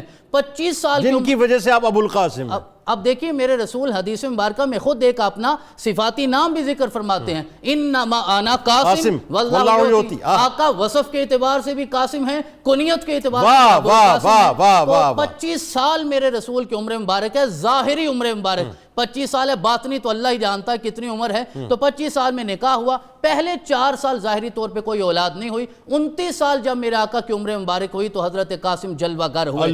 4 سال انتظار کیا میرے آقا نے۔ ذرا اندازہ کیجئے 4 سال بعد جب حضرت قاسم آئے ہوں گے تو میرے رسول کے چہرے پہ مسکراہٹ کا عالم کیا ہوگا؟ آپ نے انٹرو میں ایک جملہ کہا تھا کہ یہ وہ ہستی ہے جن کے صدقے رب نے ساری کائنات کو مسکراہٹ عطا فرمائی ہے۔ تو جب یہ مسکراتے ہوں گے تو پھر مالا الاعلیٰ میں فرشتے بھی مسکراتے ہوں گے، اور سارے عرشی فرشی سارے انبیاء بھی یقیناً مسکراتے ہوں گے۔ تو حضرت قاسم کو پھر امتحان تھا نا، امتحان در امتحان تھا۔ تقریباً 2 سال کی ظاہری عمر تھی، جناب قاسم رخصت ہو گئے۔ پھر اس کے بعد حضرت زینب تشریف لے آئیں۔ دوسرے رسول اکرم کے جو صاحبزادے ہیں وہ حضرت عبداللہ ہیں، جناب خدیجۃ الکبریٰ سلام اللہ علیہا کے بطن سے ہیں۔ اور میرے آقا صلی اللہ علیہ وسلم کی بارگاہ میں ایک دن جناب عائشہ نے عرض کیا، آقا میں تو ہوں، آپ ان کا تذکرہ کرتے رہتے ہیں۔ تو میرے آقا نے ارشاد فرمایا اللہ نے ان کے بطن سے مجھے اولاد عطا فرمائی ہے۔ ان کا یہ شرف اور یہ بہت بڑا شرف ہے، اگر کبھی ہم سمجھے تو اللہ کے کہ رسول صلی اللہ علیہ وسلم کو میرے رب نے جناب خدیجۃ الکبریٰ کے ذریعے اولاد عطا فرمائی ہے۔ تو جناب عبداللہ دوسرے بیٹے ہیں، لیکن یہاں میں یہ عرض کر دینا چاہتا ہوں کہ حضرت زینب، رقیہ، ام کلثوم، جناب زہرا پاک کے بعد جناب خدیجۃ الکبریٰ کے بطن سے سب سے چھوٹی اولاد ہے وہ جناب عبداللہ ہیں، صاحبزادوں کے اعتبار سے دوسرے ہیں۔ اور جب یہ عبداللہ دنیا سے گئے تو پھر وہ عاص بن وائل نے جو بات کی حضرت نے اشارہ کیا، اِنَّا أَعْطَيْنَاكَ الْكَوْثَرَ، اور جناب امام فخر الدین رازی کوثر کے ضمن میں لکھتے ہیں لوگوں نے سمجھا کہ عبداللہ چلے گئے، لیکن انہیں نہیں پتا کہ ابھی حسن نے بھی آنا ہے، حسین نے بھی آنا ہے، زین العابدین نے بھی آنا ہے، باقر نے بھی آنا ہے، جعفر صادق نے بھی آنا ہے، اور آج بھی لوگ سن لے ابھی امام مہدی نے بھی تشریف لانا ہے۔ اچھا آخر میں 2 جملے کیونکہ وقت ذرا سمٹ گیا کہ حضرت عبداللہ علیہ السلام کی جانب پر وہ جو خاص طور پر وہ جو جنت میں دودھ والا واقعہ ہے وہ 2 جملوں میں اگر آ جائے کہ وہ جب انہوں نے مطلب یہ کہا تھا کہ چلے گئے بڑی غمزدہ تھی وہ، تو کیا میں یہ جناب عبداللہ والا واقعہ ہے؟ حضرت ابراہیم علیہ السلام کا حضرت ابراہیم جو ماریہ قبطیہ کے بطن سے ہوئے۔ اچھا جی یہ جناب عبداللہ مدینہ منورہ میں ہوا۔ اچھا کہ وہ دودھ پی رہے ہیں ابھی جنت جی ہاں، میں۔ وہ 8 ہجری میں ان کا تولد ہوا ہے نا۔ اچھا وہ ان کا نہیں بتائیے کیا ہوا تھا وہ؟ 8 ہجری میں ان کا تولد ہوا ہے، اور حضرت ماریہ قبطیہ کے بطن سے یہ اولاد ہیں۔ اور میں صرف رسول اکرم کی محبت کے حوالے سے یہ جملے عرض کرتا ہوں کہ میرے آقا نے انہیں لعاب دہن سے گٹی عطا فرمائی، عقیقہ خود کیا، 2 مینڈے ان کے عقیقے میں اللہ کی بارگاہ میں ذبح کیے، پھر جو سر مبارک سے بال اترے تھے میرے آقا صلی اللہ علیہ وسلم نے چاندی کے عوض انہیں فقراء میں تقسیم فرما دیا، اور پھر اتنی محبت کرتے تھے جناب عبد الرحمن بن عوف یہ کہتے ہیں کہ رسول اکرم صلی اللہ علیہ وسلم جب ام سیف کے گھر تھے جو رضائی ماں ہیں حضرت ابراہیم کی، تو دوپہر کے وقت آقا ہر روز تشریف لے جایا کرتے تھے، جناب ابراہیم کو اٹھاتے، انہیں پیار کرتے، ماتھے پہ بوسہ دیتے۔ عبد الرحمن بن عوف کہتے ہیں میں نے ساری زندگی کسی اور کو نہیں دیکھا جو اپنی اولاد سے اتنی محبت کرتا ہو۔ حضرت امام علی مقام امام حسین علیہ السلام کے بدلے میں آپ نے دے دیا؟ دے دیا حضرت امام حسین کے بدلے میں۔ ذرا اندازہ کیجئے امام حسن اور حسین کے بعد ملے ہیں، امام حسن اور حسین کے بعد ملے ہیں، حسن اور حسین سے چھوٹے ہیں، حسین کے بدلے میں دیا۔ اور میرے آقا صلی اللہ علیہ وسلم نے ارشاد فرمایا آج میں حسین کے بدلے میں ایسے ہی دے رہا ہوں جیسے میرے بدلے میں ابراہیم نے اسماعیل کو اللہ کی بارگاہ میں۔ وہ آخری بات چاند گرین والی بات کیا؟ یہ چاند گرین کے حوالے سے تصور لوگوں کے ذہنوں میں تھا، ایک روایت میں کہ سورج گرین تھا، دوسری روایت ہے چاند گرین تھا۔ لوگوں نے سمجھا کہ رسول اکرم کیونکہ غمزدہ ہیں، اور میرے آقا نے جناب عبد الرحمن بن عوف کو کہا کہ ہماری آنکھوں سے آنسو نکلتے ہیں اور دل غمزدہ ہوتا ہے، لیکن ہم واویلا بھی نہیں کرتے، ماتم بھی نہیں کرتے، ہم اس طرح آواز کے ساتھ روتے بھی نہیں ہیں۔ رسول اکرم صلی اللہ علیہ وسلم نے جب یہ ارشاد فرمایا تو اسامہ بن زید کی آنکھوں سے بھی آنسو نکل آئے، انہوں نے کہا آقا ہم بھی آپ کے غم میں برابر شریک ہیں۔ تو سارے لوگوں نے یہ سمجھا کہ شاید یہ سورج گرہن جو لگ گیا ہے وہ اس لیے ہے کہ رسول اکرم غمزدہ ہیں۔ آپ نے ارشاد فرمایا نہیں، چاند اور سورج یہ اللہ کی نشانیوں میں سے ہے، میرا رب جب چاہے انہیں گہنا دیتا ہے، جب چاہے انہیں روشن کر دیتا ہے، اور میرا رب اس کے بدلے میں حضرت ابراہیم کو جنت میں اپنا نور عطا فرما رہا۔ سبحان اللہ، کیا کہنے سبحان اللہ۔ پروفیسر صاحب آئیے، حضرت زینب سلام اللہ علیہ کی شان۔ سیدہ حضرت زینب سلام اللہ علیہ نبی اکرم رحمت عالم صلی اللہ علیہ وسلم کی بیٹیوں میں سب سے بڑی ہیں، اور سرور کائنات صلی اللہ علیہ وسلم کا ایک جملہ آپ سلام اللہ علیہ کے بارے میں دنیا کو یہ بتائے گا کہ نبی اکرم رحمت عالم صلی اللہ علیہ وسلم کی تمام بیٹیاں اہل ایمان کے نزدیک محترم ہیں۔ اللہ اکبر۔ ایک تو یہ تصور مٹ جانا چاہیے کہ آپ صلی اللہ علیہ وسلم کی معاذ اللہ ایک بیٹی ہے۔ اللہ رب العزت نے قرآن کریم میں فرمایا کہ یا ایھا النبی قل لازواجک و بناتک و نساء العالمین، اے نبی علیہ السلام آپ فرما دیجئے اپنی بیویوں سے، اپنی بیٹیوں سے اور دنیا بھر کی عورتوں سے۔ تو بنات کا لفظ ہی ظاہر کر رہا ہے۔ تو سیدہ حضرت زینب سلام اللہ علیہ وہ ہیں کہ ان کی تکالیف کو دیکھ کر سرور دو عالم صلی اللہ علیہ وسلم نے فرمایا کہ ہیا انما ہیا افضل بناتی اصیبت فیا، یہ میری بیٹیوں میں سب سے افضل ہے جو میری راہ میں میری وجہ سے ستائی گئی۔ اللہ اکبر، دین کی راہ میں سب سے زیادہ ستائی گئی، دین کی راہ میں سب سے زیادہ ستائی گئی ہیں۔ اور پھر نبی اکرم رحمت عالم صلی اللہ علیہ وسلم کو آپ سے کتنا پیار تھا اس کا اندازہ اس عمر سے لگائیے کہ بدر میں وہ لوگوں کے کہنے پر آ گئے، وہاں پر آپ بھی قیدی بنا لیے گئے، اور جب یہ طے ہوا کہ فدیہ دے کر آزادی لے لی جائے تو ابو العاص آپ کی خالہ کے بیٹے ہیں، تو اس وقت تک ایمان نہیں لائے تھے، وہ ایمان ابھی نہیں لائے تھے، بعد میں ایمان لائے۔ تو سیدہ حضرت زینب سلام اللہ علیہ نے ان کے فدیے کے لیے. یہ میاں بیوی کی محبت کو ظاہر کرتا ہے. جدا تو ہو گئیں لیکن یہ کہ اللہ تعالیٰ نے ان کے دلوں میں جو محبت ڈالی تھی اور اللہ کے علم میں تھا کہ انہوں نے بھی اسی نور سے مستفید ہونا ہے. اللہ اکبر. تو آپ نے سیدہ حضرت خدیجہ الکبریٰ کی طرف سے ملنے والا ہار جو آپ کو وہ فدیے کے طور پر بھیجا. اللہ. اور جب وہ لایا گیا تو نبی اکرم رحمت عالم صلی اللہ علیہ وسلم کو اس وقت نہ صرف یہ کہ حضرت زینب کی محبت بلکہ خدیجہ الکبریٰ وہ یاد آ گیا تو آنسوں کی لڑی موتیوں کی صورت میں دنیا نے دیکھ لی. اور پھر اس صحابی نے کہا کہ میں نہیں لوں گا, وہ واپس لوٹا دیا. اور اسی موقع پر جب آپ شام سے یہ تہیہ کر کے آ رہے تھے کہ اب میں جا کر دامن مصطفیٰ سے وابستہ ہو جاؤں گا, راستے میں آپ کا سامان مسلمانوں نے لے لیا اور اس کے بعد ان کو چھوڑ دیا. وہ واپس گئے, پھر آئے اور آ کر جب فجر کے وقت پہنچے تو ان کے پہنچنے پر حضرت زینب سلام اللہ علیہا نے نماز ہو رہی تھی اور بلند آواز سے جب یہ فرمایا کہ میں ابو العاص کو پناہ دیتی ہوں تو نبی اکرم رحمت عالم صلی اللہ علیہ وسلم نے سلام پھیرتے ہی فرمایا میرے صحابہ تم نے کوئی آواز سنی؟ میرے ایمان والوں میں سے کوئی بھی کسی کو پناہ دے دے تو وہ پناہ ہوتی ہے. میری بیٹی ابو العاص کو پناہ دے رہی ہے تو تم نے بھی اس کو ماننا ہے. یعنی آپ یہ دیکھیں یہ بھی تاریخ میں پہلی مرتبہ ہوا کہ عورت کو یہ مقام اور مرتبہ ملا کہ اس معاشرے میں جو کہ میل ڈومیننٹ سوسائٹی تھی پہلی مرتبہ کسی عورت نے پناہ کی آواز لگائی اور سرکار نے انڈوز کے. اور آپ ہی کی شہزادی حضرت امامہ سلام اللہ علیہا کو کندھوں پر بٹھایا, کندھوں پہ بٹھا, سجدے طویل ان کے لیے فرمایا کرتے تھے. لوگ یہ باتیں نہیں بتاتے, ان کے لیے سجدے طویل فرمایا کرتے تھے. ڈاکٹر صاحب ذرا یہ بتائیے, اب ظاہر ایک شہزادی کا تذکرہ پاک ہوا, پھر دوسری شہزادی کا تذکرہ پاک ہوا یعنی سیدہ زینب سلام اللہ علیہا کا, پھر ام کلثوم سلام اللہ علیہا, ان کی بھی شان بیان کیجیے.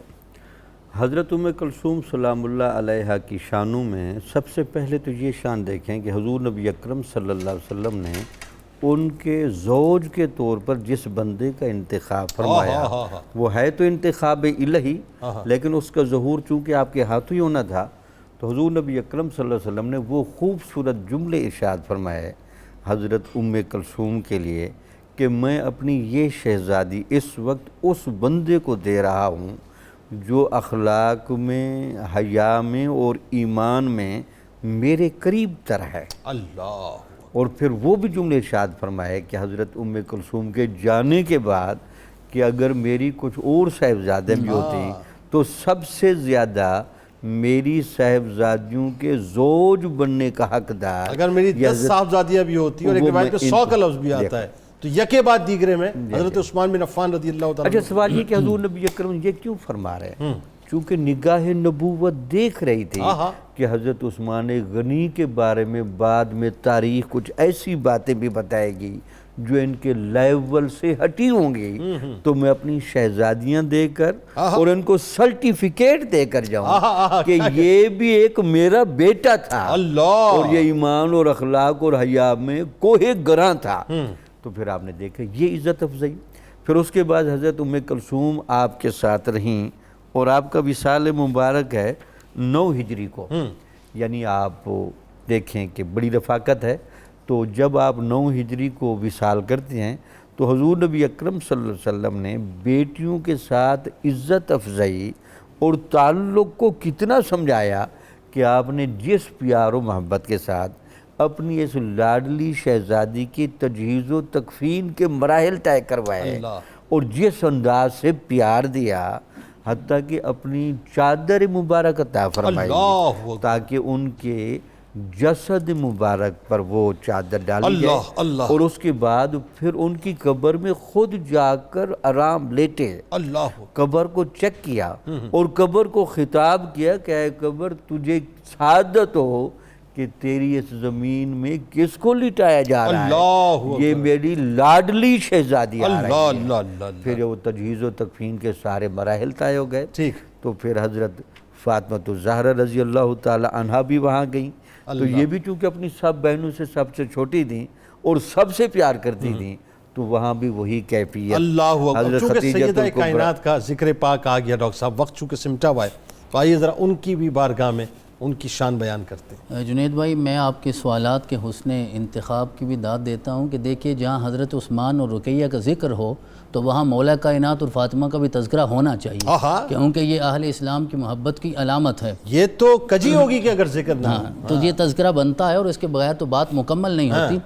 لیکن حضرت فاطمہ زہرا سلام اللہ علیہا کے فضائل اتنے ہیں قرآن اور احادیث میں، چند میں اشارہ کرتا ہوں، ذرا دیکھیے کہ آپ کا نام اتنا مبارک ہے کہ میرے آقا صلی اللہ علیہ وسلم نے ارشاد فرمایا، ہمارا بھی یہ لالچ ہے، ہم اسی حرص میں بیٹھے ہیں، میرے آقا نے ارشاد فرمایا یہ نام اتنا پیارا ہے اور میں نے اس لیے رکھا ہے کہ فاطمہ کا معنی یہ ہے کہ اللہ نے انہیں جہنم کی آگ سے محفوظ فرما لیا ہے، اور جو ان سے محبت کرے گا میرا رب اسے بھی جہنم کی آگ سے محفوظ فرما لے گا۔ لہذا آج کی ساری نشست کا حاصل تو یہی ہے، ساری رات بیٹھنے کا، کہ ہم اہل بیت سے محبت اس لیے کرتے ہیں کہ ہمیں بھی وہ لالچ ہے کہ میرے آقا کی شفاعت سے ہم بہرہ مند ہو جائیں گے۔ اور پھر ذرا دیکھیے فاطمہ الزہرا وہ ہیں کہ جب باپ صادق ہو جسے سارا زمانہ صادق کہہ رہا ہے، اور ماں طاہرہ ہو، جب طہارت اور صداقت مل جاتی ہے تو پھر میرا رب زہرا عطا فرما دیتا ہے۔ اللہ اکبر، کیا اتنا اعلیٰ مقام میرا رب عطا فرماتا ہے کہ صداقت اور طہارت سے پھر زہرا کا ظہور ہوتا ہے۔ اور بہت ساری آیات ہیں، آیت مبالہ دیکھیے، اس کے ضمن میں یہ جملہ جو ہمارا نہیں ہے، نجران کے عیسائیوں کے سب سے بڑے پادری کا، اسقف اعظم کا جملہ ہے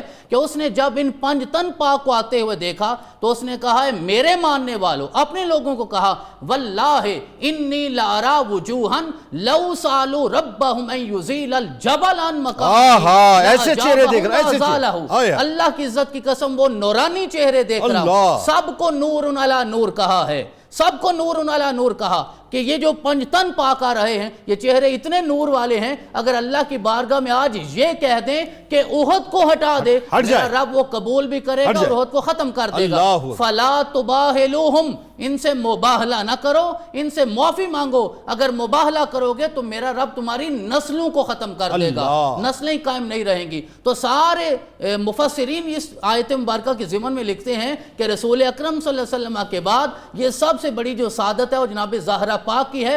میرا آقا تو انہیں گھر سے لے کر نکلتے ہی نہیں تھے، زہرا تو وہ ہیں جن کے لیے قیامت والے دن اعلان ہوگا نگاہیں جھکا لو، زہرا کی سواری گزرنے والی ہے۔ آج آقا پورے پردے کا انتظام کر کے کہ سب سے آخر میں مولا کائنات ہیں اور سب سے آگے میرا آقا صلی اللہ علیہ وسلم ہے، اور منظر یہ تھا کہ جناب حسین کو کندھے پہ بٹھایا ہوا ہے، حسن کی انگلی پکڑی ہوئی ہے، درمیان میں جناب زہرا ہیں اور پیچھے مولا کائنات شیر خدا کی ذات ہے۔ اس پردے کا انتظام کر کے آقا لا رہے ہیں تو وہ عیسائی بھی یہ سمجھ گئے کہ اس خاتون کی وجہ سے میرے رب نے ان کو یہ برکتیں عطا فرمائی ہے۔ تو آپ کی ایک اور سعادت یہ ہے کہ اللہ نے آپ کو ملیکۃ الدہر بنایا ہے۔ سورہ دہر میں جہاں تذکرہ آتا ہو یطعمون الطعام علی حبہ مسکینا و یتیما و اسیرا انما نطعمکم لوجہ اللہ لا نرید منکم جزاء ولا شکورا انا نخاف من ربنا یوما عبوسا قمطریرا۔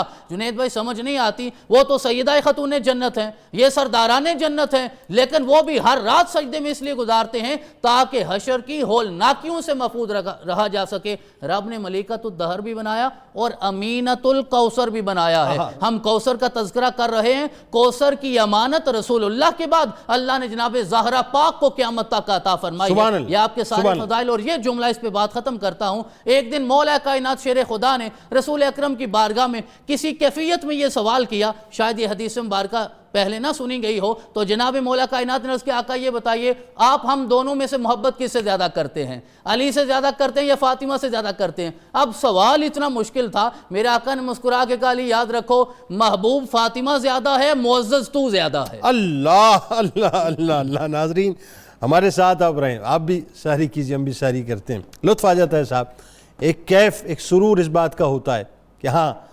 ہم یتیم نہیں ہیں، ہم یتیم نہیں ہیں، ہم بے سہارا نہیں ہیں۔ ناظرین ہمارا سہارا بھی موجود ہے اور ہاں ہم بنیاد پرست بھی ہیں صاحب، ہمیں سینہ ٹھوک کے کہنا چاہیے ہم بنیاد پرست ہیں، ہماری بنیادیں موجود ہیں، اور ہاں ہم بے سایہ بھی نہیں ہیں، ہمارے اوپر سایہ ہے ہستیوں کا انشاءاللہ۔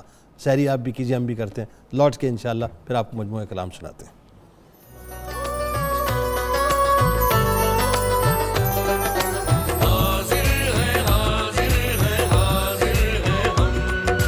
رحمت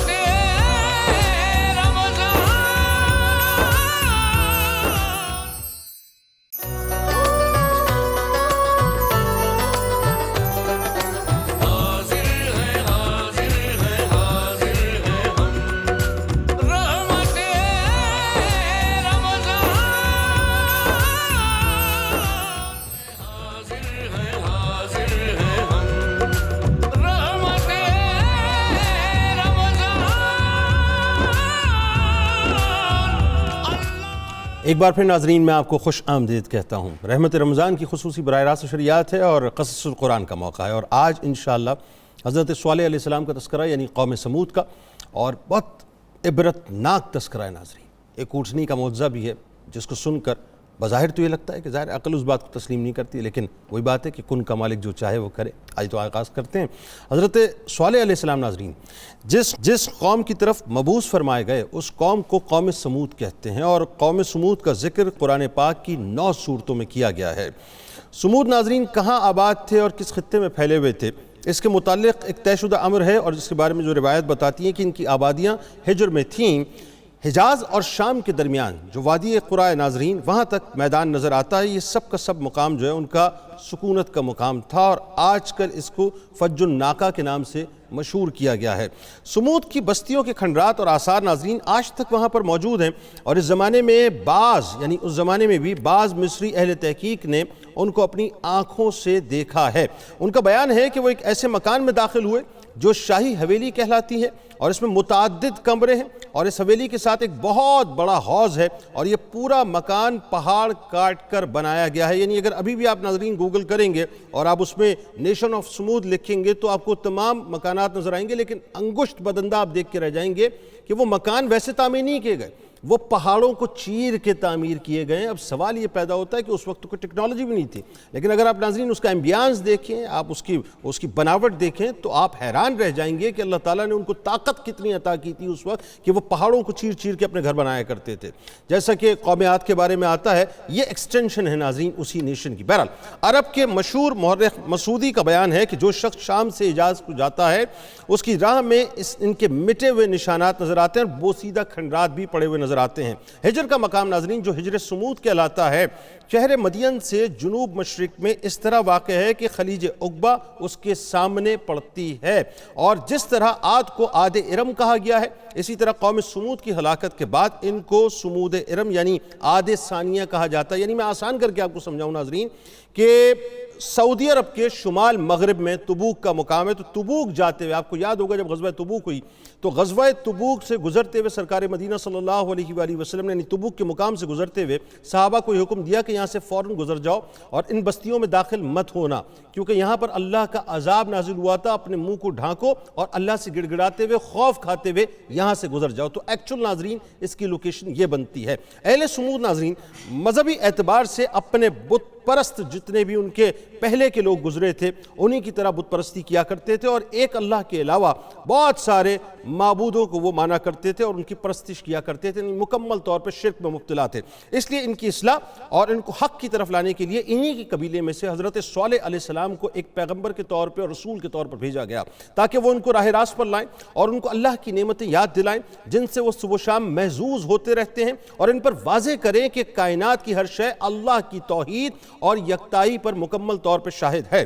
حضرت صالح علیہ السلام ناظرین قوم سمود کو بار بار سمجھاتے، بار بار نصیحت فرماتے تھے، مگر اس قوم پر مطلق اس کا کوئی اثر نہ ہوا، بلکہ ان میں بغض اور عناد مزید ترقی پاتا رہا، یعنی وہ حضرت صالح علیہ السلام سے نفرت کرنے لگے اور ان کی مخالفت بڑھتی گئی، اور وہ قوم کسی طرح بت پرستی سے باز نہ آئی۔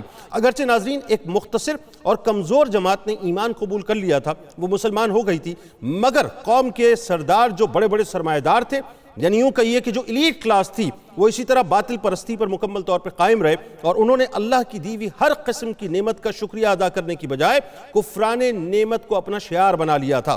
وہ حضرت صالح علیہ السلام کا معاذ اللہ کھل کر مذاق اڑایا کرتے تھے اور کہا کرتے تھے کہ اے صالح علیہ السلام، اگر ہم باطل پرست ہوتے تو اللہ کے صحیح مذہب کے منکر ہوتے اور اس کے پسندیدہ طریقے پر قائم نہ ہوتے، تو آج ہم کو یہ مال و دولت جو عطا ہوا ہے، یہ سرسبز و شاداب باغات کی جو فراوانی ہے، یہ سیم وزر کی جو بہتات ہے، اور بلند و عالی شان محلات میں جو ہماری رہائش ہے، یہ جو میوہ جات ہمیں عطا ہوئے ہیں، جو پھلوں کی کثرت ہے، یہ جو شیریں نہریں ہیں اور عمدہ کھانے ہمیں عطا ہوتے ہیں، یہ تمام تر جو سہولیات ہیں یہ ہم نے اپنے پرانوں کے پاس بھی دیکھی تھی، یعنی اپنے پہلوں کے پاس بھی دیکھی تھی۔ تو اگر ایسا نہ ہوتا تو وہ بھی غربت میں ہوتے، تنگحالی میں ہوتے۔ بتلاؤ تم اگر اللہ کے پیارے رسول اللہ اور مقبول ہو تو تمہارے پاس اتنی غربت کیوں ہے، اتنی تنگ دستی کیوں ہے؟ یعنی یہ وہی بات آ گئی ناظرین کہ جو ایلیٹ کلاس ہے وہ کبھی بھی اس طرح سے ایکسیپٹ کرتی نہیں ہے کہ اگر یہ پیغمبر ہیں تو پھر ان کو بھی لیٹ ہونا چاہیے. لیکن قدرت کا معاملہ کچھ اور ہے صاحب, قدرت کی منشا کچھ اور ہے.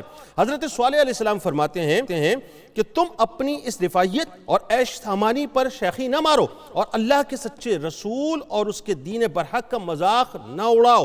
اس لیے اگر تم کبر میں, غرور میں, اناد میں پڑے رہے اور یہی تمہارا حال رہا تو سب کچھ فنا ہو جائے گا, پھر نہ تم رہو گے اور نہ ہی تمہارا یہ ساز و سامان رہے گا. بے شک یہ سب کچھ اللہ کی عطا کردہ نعمتیں ہیں, بشرط یہ ہے کہ ان کو حاصل کرنے والے اس کا شکر ادا کریں اور اس کے سامنے اپنا سر نیاز جھکائیں. اور بلا شبہ یہی سامان عذاب و لعنت ہے اگر ان کا استقبال شیخی اور غرور کے ساتھ کیا جائے. اس لیے یہ سمجھنا غلطی ہے کہ سامان عیش خوشنودی الہی کا ثمرہ ہے. قوم سمود کو ناظرین یہ بھی بڑی حیرانی تھی کہ یہ کیسے ممکن ہے کہ ہم ہی میں سے, اب یہ بھی بات ظاہر ہے آپ کو پتہ ہے کہ جتنے بھی پیغمبران آئے ناظرین, ایک بڑا مسئلہ یہ رہا کہ ان کی ایکسیپٹنس ان انبیاء کے حوالے سے نہیں ہوتی تھی. وہ یہ کہتے تھے کہ یہ کیسے پاسبل ہے کہ ہم ہی میں سے ایک نبی آ جائے, جیسے ابو جہل کہتا تھا کہ بھئی ہم کیسے ایکسیپٹ کریں گے, آپ کو نبوت مل گئی معاذ اللہ.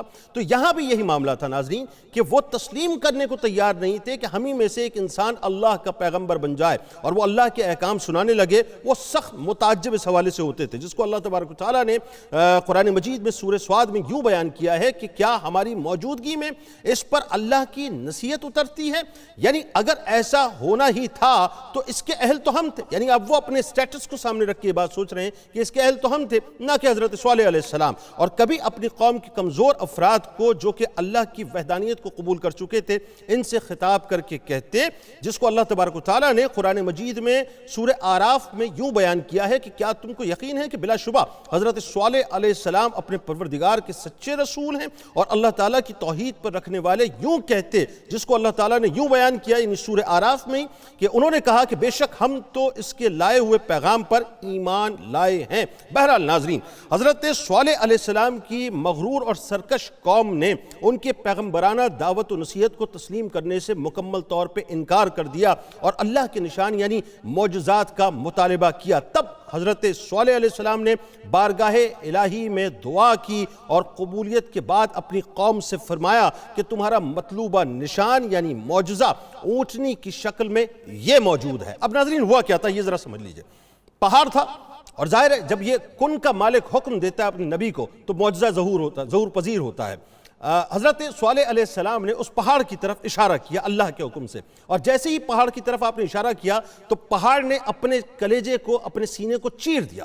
اور جیسے ہی چیرا ناظرین تو ایک انتہائی خوبصورت, انتہائی حسین و جمیل, انتہائی تازہ, انتہائی صحت مند اور انتہائی فربا اور انتہائی بلند قامت اونٹنی, گابن اونٹنی, کیونکہ انہوں نے ڈیمانڈ یہ کی تھی کہ اونٹنی بھی ہو, حسین بھی ہو, صحت مند بھی ہو اور گابن بھی ہو. تو اسی طرح سے ناظرین وہ ایک گابن اونٹنی اس پہاڑ کے سینے کو چیرتی ہوئی باہر نکلی, اور جیسی وہ نکلی تو اس نے ایک بچہ جنا. اور بچہ جننے کے بعد ناظرین ہوا یہ کہ یہاں پہ ایک شرط حضرت صالح علیہ السلام نے لگا دی کہ یہ تالاب ہے, اس تالاب سے ایک دن یہ اونٹنی اور اس کا بچہ پانی پیے گا اور ایک دن تم لوگ پانی پیو گے. اچھا, قرآن مجید میں ناظرین اس کو اس طرح سے بیان کیا گیا کہ اے میری قوم, اللہ کو پوجو, اس کے سوا تمہارا کوئی معبود نہیں, بے شک تمہارے پاس تمہارے رب کی طرف سے روشن دلیل آئی, یہ اللہ کا ناکہ ہے تمہارے لیے نشانی, تو اس سے چھوڑ دو کہ اللہ کی زمین میں کھائے اور اسے برائی سے ہاتھ نہ لگاؤ کہ تمہیں دردناک عذاب آئے گا. یعنی یہاں پر حضرت صالح علیہ السلام نے ان کو تنبیہ کر دی تھی کہ اس کو ہاتھ مت لگا, یہ کرتی ہے کرنے دو, دیکھو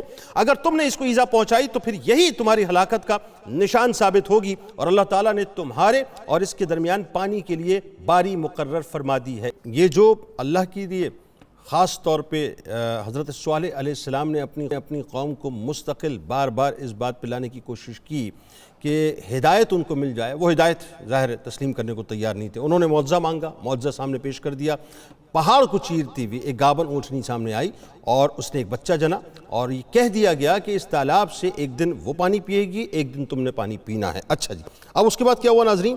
اچھا یہ ذہن میں رہے کہ قرآن مجید نے اس کو ناقۃ اللہ یعنی اللہ کی اونٹنی کہا ہے تاکہ یہ پیش نظر رہے کہ یوں تو ویسے تمام ہی مخلوق اللہ کی ملکیت ہے, اس میں کوئی دوسری رائے نہیں, مگر سمود نے چونکہ اس کو کو اللہ کی ایک نشانی کی شکل میں طلب کیا تھا، اس لیے اس کی موجودہ خصوصیت اور اعزاز نے اس کو ناقۃ اللہ کا لقب دلایا۔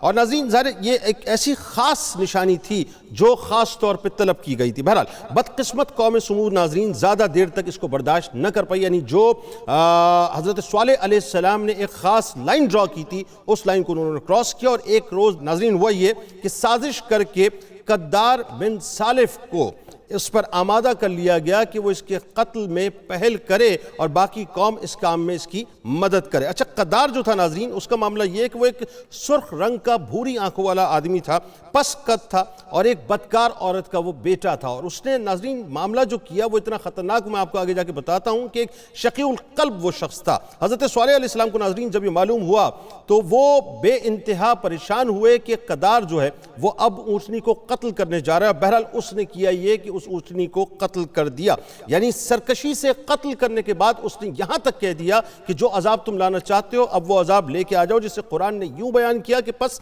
ناکا کی کوچے کاٹ دی اور اپنے رب کے حکم سے سرکشی کی اور بولے کہ اے صالح ہم پر لے آؤ جس کا تم وعدہ دے رہے ہو اگر تم رسول ہو، یعنی مکمل طور پہ صالح علیہ السلام کو چیلنج کر دیا گیا۔ بہرحال ناظرین تمام لوگ جو ہیں وہ ایک طرف ہو چکے تھے، اللہ کے عذاب کا انتظار ہو رہا تھا۔ 3 روز کے بعد وہ نہ ٹلنے والا عذاب آئے گا، یہ صالح علیہ السلام نے ان کو بتلا دیا کہ تم سب کو ہمیشہ کے لیے تہس نہس کر کے چلا جائے گا۔ تفسیر روح المعانی میں ناظرین بیان کیا گیا ہے کہ قوم سمود پر آنے والے عذاب کی علامات اگلی صبح ہی سے شروع ہو گئیں، یعنی پہلے روز ان سب کے چہرے اس طرح زرد پڑ گئے کہ وہ ایک عجیب کیفیت میں تھے، جیسا کہ خوف کی ابتدائی حالت میں ہو جایا کرتے ہیں، اور دوسرے روز سب کے چہرے سرخ ہو گئے، گویا خوف دہشت جو ہے وہ ان کے اوپر طاری ہو چکی تھی، یہ دوسرا درجہ تھا، اور تیسرے روز ان کے چہرے سیاہ ہو چکے تھے، تاریکی مکمل طور پہ ان کے چہروں پر چھا چکی تھی۔ یہ خوف و دہشت کا ناظرین تیسرا مقام تھا، جس کے بعد موت ہی کا درجہ باقی رہتا تھا۔ 3 دن کی ان علامات اور عذاب نے اگرچہ ان کے چہروں کو واقعی زرد، سرخ اور تاریک بنا دیا تھا، لیکن ان رنگوں کی جو ناظرین کیفیت تھی وہ مکمل طور پہ ان پہ ظاہر تو ہو چکی تھی، لیکن اس کے باوجود بھی ان کے دلوں پر ابھی تک مہر لگی ہوئی تھی، یعنی حضرت صالح علیہ السلام کے سچے ہونے کا ان کو یقین تو تھا، لیکن اس کے باوجود بھی وہ جو حسد اور بغض ان کے اندر موجود تھا اس کی وجہ سے وہ مستقل ڈینائل موڈ پہ تھے، یعنی انکار کر رہے تھے۔ اب جبکہ اللہ کے حکم کے خلاف وہ جرم کر چکے تھے اور انہوں نے عذاب بھی طلب کر لیا تھا، قدار نے بہت واضح طور پہ کہا تھا جس عذاب کی تم بات کرتے ہو لے کے آ جاؤ، اب وہ عذاب ظاہر ناظرین آنے کو تھا۔ اس کی پاداش میں حضرت صالح علیہ السلام سے ناظرین جو عذاب کی ہولناکیاں تھیں وہ بھی وہ سنتے رہے، اور کنٹینیوسلی وہ ان کو بتاتے رہے کہ اب یہ ہونے والا ہے، اب یہ ہونے والا ہے، اور اب یہ فطری معاملہ ہونے کو ہے، یعنی مکمل طور پہ سمجھ لیجئے کہ رنگ عذاب کے نمایاں ہونے شروع ہو گئے تھے۔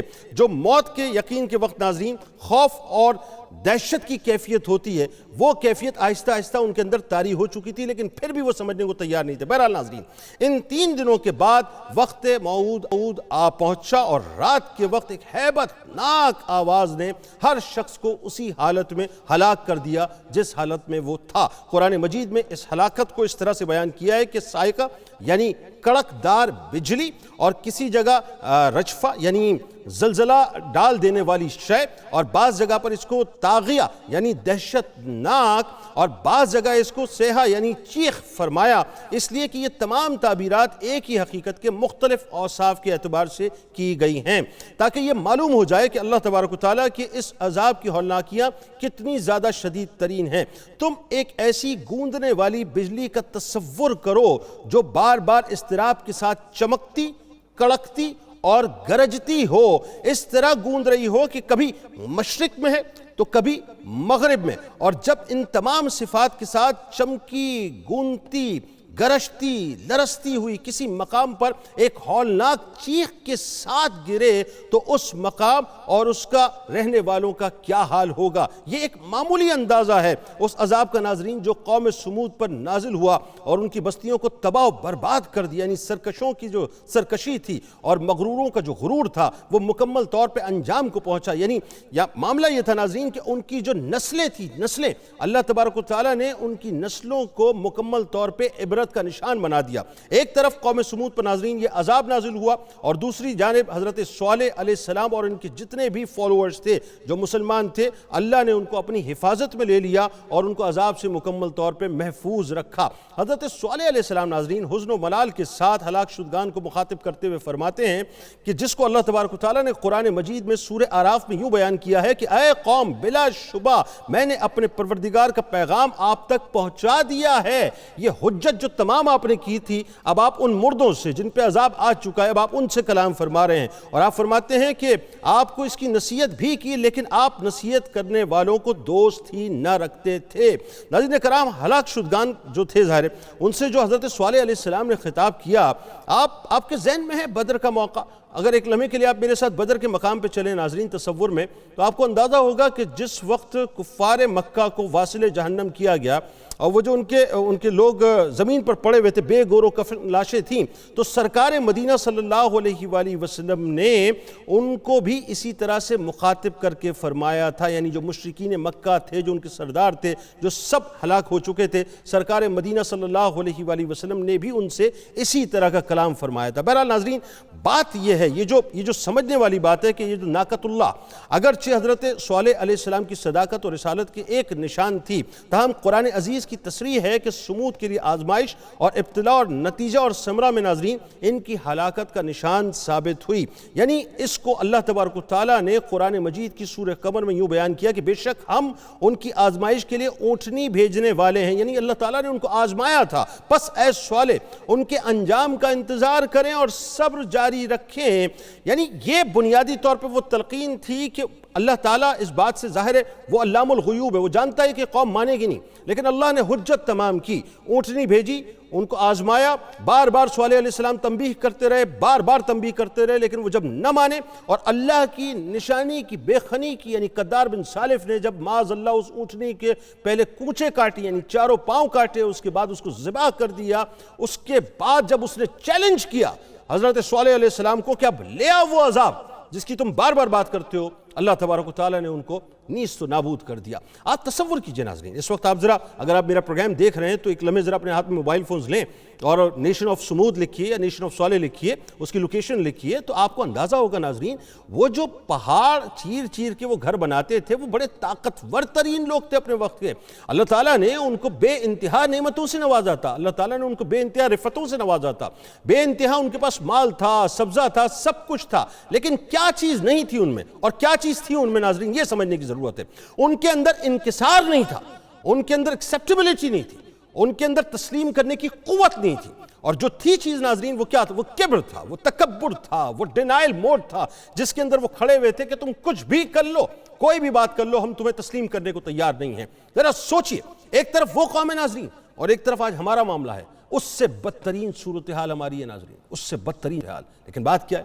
وَمَا كَانَ اللَّهُ لِيُعَذِّبَهُمْ وَأَنْتَ فِيهِمْ۔ اے نبی جب تک آپ ان کے درمیان موجود ہیں میں ان پر عذاب نازل نہیں کروں گا۔ ایک اونٹنی کو ناظرین، ایک اونٹنی کو انہوں نے قتل کر دیا تھا، اللہ تعالیٰ نے ان کو نیست و نابود کر دیا، عبرت کا نشان بنا دیا رہتی دنیا تک۔ جائیے جا کر دیکھ لیجئے سعودیہ کے شمال مغرب میں تبوک کی طرف جاتے ہوئے ناظرین آج بھی وہ بستیاں موجود ہیں جس میں جانے سے سرکار علیہ السلام نے منع فرمایا ہے، لیکن وہی بات ہے وہ بستیاں آج بھی پکار کے کہہ رہی ہیں کہ جو غرور اور تکبر میں مبتلا ہوتے ہیں اللہ تعالیٰ ان کو عبرت نشان بناتا ہے، اور جو جھکتے ہیں، جو انکسار پیدا کرتے ہیں، جو اللہ کی آواز پر اس کی صدا کے اوپر لبیک کہتے ہیں، اللہ تبارک و تعالیٰ ان کو ممتاز کر دیا کرتا ہے۔ انشاءاللہ زندگی رہی تو شام 4 بجے افطار کی خصوصی براہ راست نشریات میں اس دعا، اس امید، اس یقین کے ساتھ حاضر ہوں گے، اللہ تعالیٰ آپ کا، ہمارا، ہم سب کا حامی و ناصر۔ آمین۔ اللہ حافظ۔